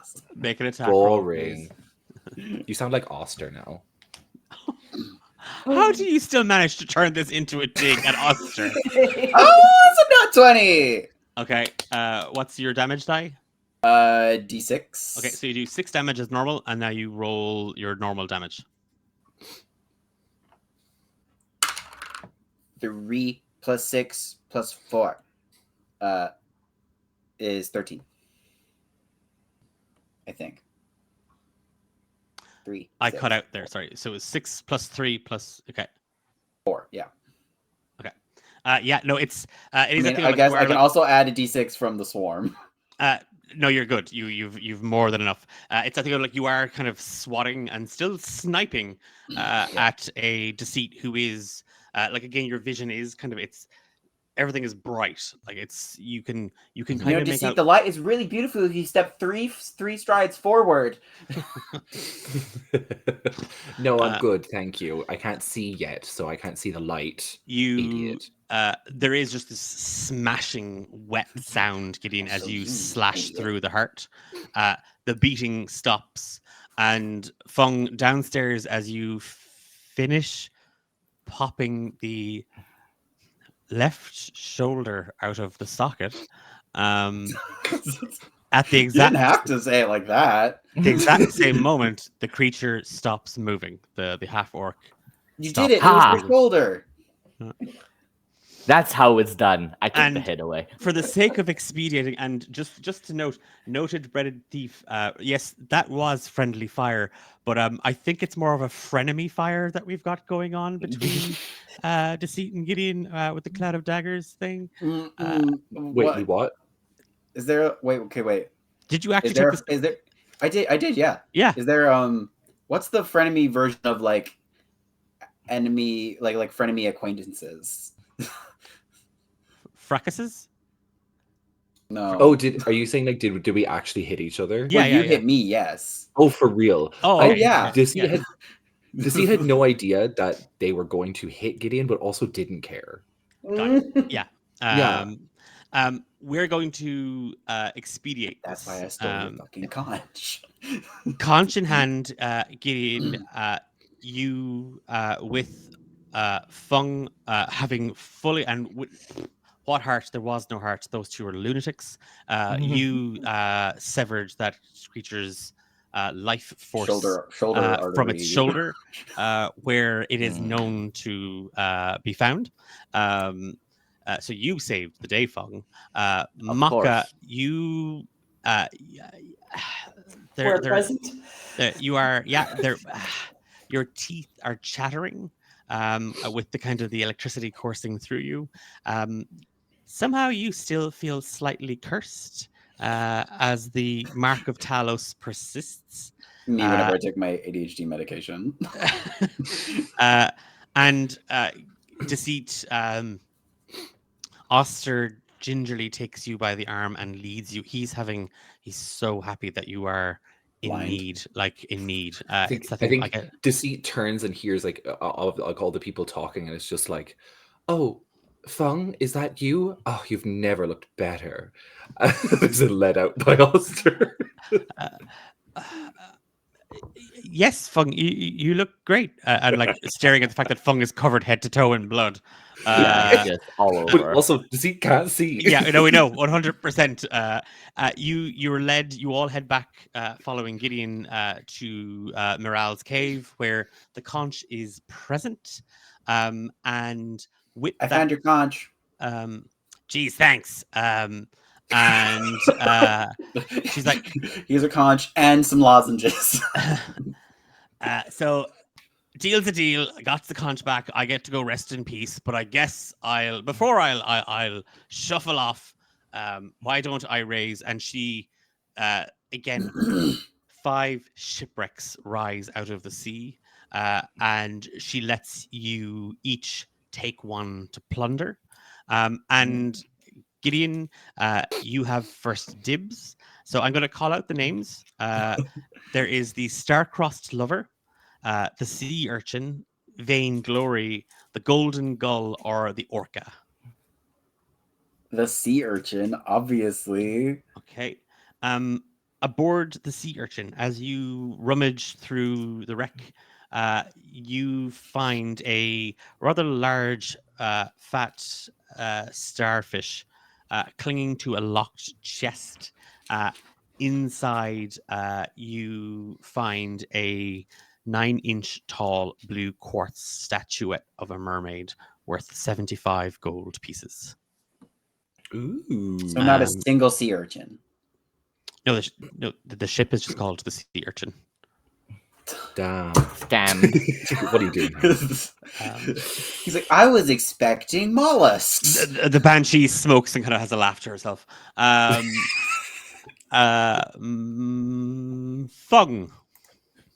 Fung is not even gonna pay. Which one has the dragon slaying weapon? How the hell did I know? I just smashed the ships against the rocks. I'm like, again, she just is smoking her cigarette away. Considers drawing the sword to stab, but then decides better. She's gonna vainglory. Okay. You storm off in the direction of the Vainglory, where you find a skeleton wrapped around the wheel of the ship, wearing a pristine cloak, the cloak of many fashions. This is So so useless pretty. on Fung. God, these ships are so She's useless. good, like, While wearing this cloak, Uh, you can take a bonus action to change the style, color, and apparent quality of the garment. The cloak's weight doesn't change, regardless of its appearance. The cloak can't be anything but a cloak. Although it Oh my can god, do- it's it's just what Fung needed. yeah, Fung An really outfit needs one of those. change. she has this. She's gonna throw it. This seems more your taste, and I give it the cloak to the seat. Okay. You need it more, but okay. Maka. Rosa down. Like, this trip is sucked. What do you need to roll it? Not a roll. There's 3 ships left. There is the Star-Crossed Lover, the Golden Gull, or an Orca, the Orca ship. Orca ship. Okay. You like it's that thing of like, wow, I'm literally walking through like a ship graveyard. That's so cool. And like not a care for the amount of the souls that were lost at sea, but it's like it's class. This is really kind of like cool. There is a chest locked that you smash against a rock, and inside you find a wand of secrets Oh. and a leather-bound spell book that contains the wizard spells for Blur, Charm Person, Comprehend Languages, Hold Person, Mage Armor, Sleep, and Spider Climb. Damn. I wish If only one one of of Only us we is had a a wizard. wizard. Yeah. And Deceit. Star-crossed lover. You have as you are kind of like again, Oster is leading you towards the Star-Crossed Lover. It's that like you're looking around and like it's just gross, like it's just gross, dirty, wet ship. Like your vision has come back, but like Oster is pretty much carrying you everywhere. So Yeah, I've not protested. Yeah, why bother tell the lad? But you do. They're sort of wedged between the shoulder blades of a skeleton, pinned to the mast. You see a glowing silver rapier. It kind of hums with a little bit of power. And as you wrap your little hand around it, it's like, ooh, this feels interesting. It has a +1 to attack rolls and +1 damage rolls, and it is a silver rapier of warning. It lets out a shrieking warning of danger every time anything would attack you. Does it do anything? Does it just How shriek? Does it like, have any helpful. mechanical benefit? Plus one to attack, plus Oh, one to damage. Okay, it's just Uh, danger. Danger! I Yeah. vote. That's all it does. Yeah, It's like- a la the Banshee's cry. Stunning. And then kind of, well, That's the Banshee of Inishirin. yeah. with electric six weapon, cursed weapon. It's definitely cursed. But yeah, still carrying you, Oster leads you towards the Golden Gull. And again, he'll like, you're tired, your energy conserve it. He kind of goes rummaging and he comes out with like, to see, I didn't find a whole lot. And he's carrying a small little chest, and he opens it. There's 120 electrum pieces and a black silk pouch with 6 pearls. Oh, don't worry. I'll just look after this. This can be. We'll just look after it. Like it's not much. Yeah, I'll look after it. I 'cause actually, it's not I had an much. idea. I had a really good idea. Why don't we donate this to Phandalin to help like the farmers How? and people rebuild their homes? Maybe they'll build a statue for you if you do that. And yeah, so he is just that's the ship that Oster got. So he is like, but we'll tell him that it's for everybody. Can he roll a persuasion check against my charisma saving throw? Because like deceit is kind of like that's nice of him. Okay. Yeah, okay. That's a 15 on a persuasion check. Oh, 17. Okay. And I think how it because like it's his treasure to do with what he wants. This is, I guess, deceit is like that's so much money. Can I at least have the pearls? They're really pretty. Yeah. And he hands That's them all I over. Like he hands you over the bag of 6 pearls. The coins, sure. Do what you want. And as we head back to Phandalin, there is a crowd of people gathered. Cryovane has attacked on the outskirts some of the low-lying farms. Many more villagers and farmers have been grabbed up by his goons. These figures in thick, heavy red robes, and in that moment, deceit, you catch Oster's eye, and the red brands have risen under the banner of Cryovane. They've rebranded. They've rebranded as the red brands working The red for brands. Cryo. Or the brand. rebrand. Yeah, they rebrands. It turns out it's just like they'll really just follow anyone, won't they? And Oster kind of nods as the town master cries out, "We need a plan, Captain Fung." And everyone kind of turns to look at you as you were all shuffled towards the Stone Hill Tavern, and that is where we will leave tonight's episode. We have the penultimate and the finale. And before we say our farewells, big thank you to Emma, Nikki, Ralph, and Dahi this evening for jumping on board with some absolute stupidity. As always, it's so much fun getting to do random DMs and getting to just throw random nonsense at everybody. Shout out to the Dublin Harpies. It's my favorite sports team. I now need to bring them back. Yeah. I think there's Romancing the Dungeon. It needs a Dublin Harpies is one shot. Yeah, there needs to be a Romancing the Dungeon Dublin Harpies. I volunteer as tribute. Yeah. You just said earlier on you won't be in anymore. I need to stop being in games, but I want to be a Dublin Harpy. I want to be a Limerick Harpy so bad. Oh.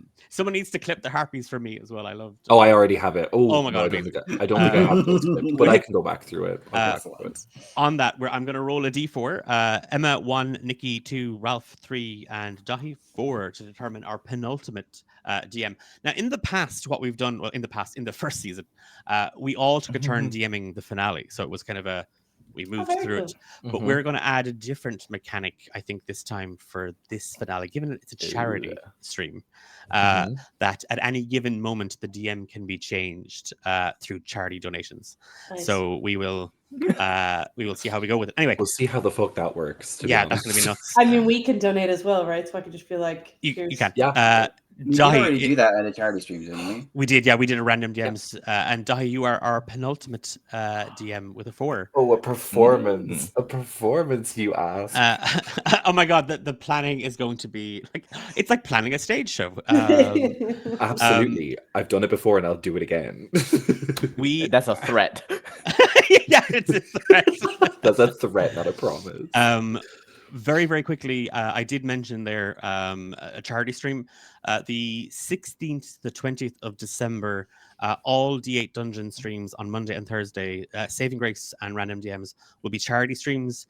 On the Tuesday night, Wednesday night, and Friday night, we'll be running additional games, all with the aim of raising money for Limerick Animal Welfare. An Irish, most of D8 Dungeon are based in, not most of us, a good chunk of us are based in Limerick City, and Limerick Animal Welfare are an animal shelter that takes in and rescues surrendered animals, lost animals, and abandoned animals, horses, cats, dogs, goats, rabbits, you name it. They provide a safe haven and shelter and food and warmth for animals. They are a no-kill shelter. So every animal that they take in is given the care for its full life or until it finds its forever home with a family that adopts it. 4 of my cats have come from Limerick Animal Welfare. Kuro, Nico, Mochi, and Taro were all rescues. But no, sorry, Taro wasn't. Taro just wandered into our backyard and we rescued him. The other 3 are all from Limerick Animal Welfare, and I know that other D8 Dungeon members have adopted animals from Limerick Animal Welfare.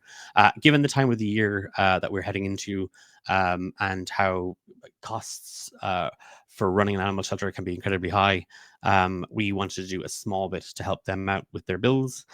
So if you would like to get involved in some of our games, spaces and application form will be opening tomorrow on the D8 Dungeon Discord. I have dropped the link in the chat. If you're not on our Discord, pop over there. You'll see the application form tomorrow. The games will be running on Wednesday and Thursday. Tuesday, Wednesday, and Friday. We won't have space on our Monday game or our Thursday game, but the Tuesday night, Wednesday night, and Friday night games will have applications and spaces will be limited. We're keeping it kind of within the D8 Dungeon community this time around. We won't be doing a broad sweeping application. But if you'd like to get involved and you'd like to partake, do keep an eye on the Discord tomorrow afternoon, tomorrow evening, depending on your time zone. Yeah, we're back in 2 weeks' time for another episode of Random DMs. Meanwhile, check out all the other D8 Dungeon goodies. All of our streams are available over on our YouTube channel, youtube.com/D8 Dungeon. You can check out our award-winning podcast, Romancing the Dungeon, on all major podcast platforms. We're about halfway through season 3. It's insane. It's actually insane. In terms of what we've recorded, not in terms of what we've released. But I'm so excited for where that story is going. Big thank you to everybody around the table, and thank you so much to everybody in chat. It's always we don't always get to shout out people as we're kind of playing because it's kind of it's hard to kind of DM and do that. But thank you so much for sticking around and cheering us on and calling us out every now and again. We love a little bit of actually. It helps us keep us on our toes. With that. Mind yourselves. We'll see you in 2 weeks' time for another Random DMs. And have a good weekend. Bye. Bye. Bye.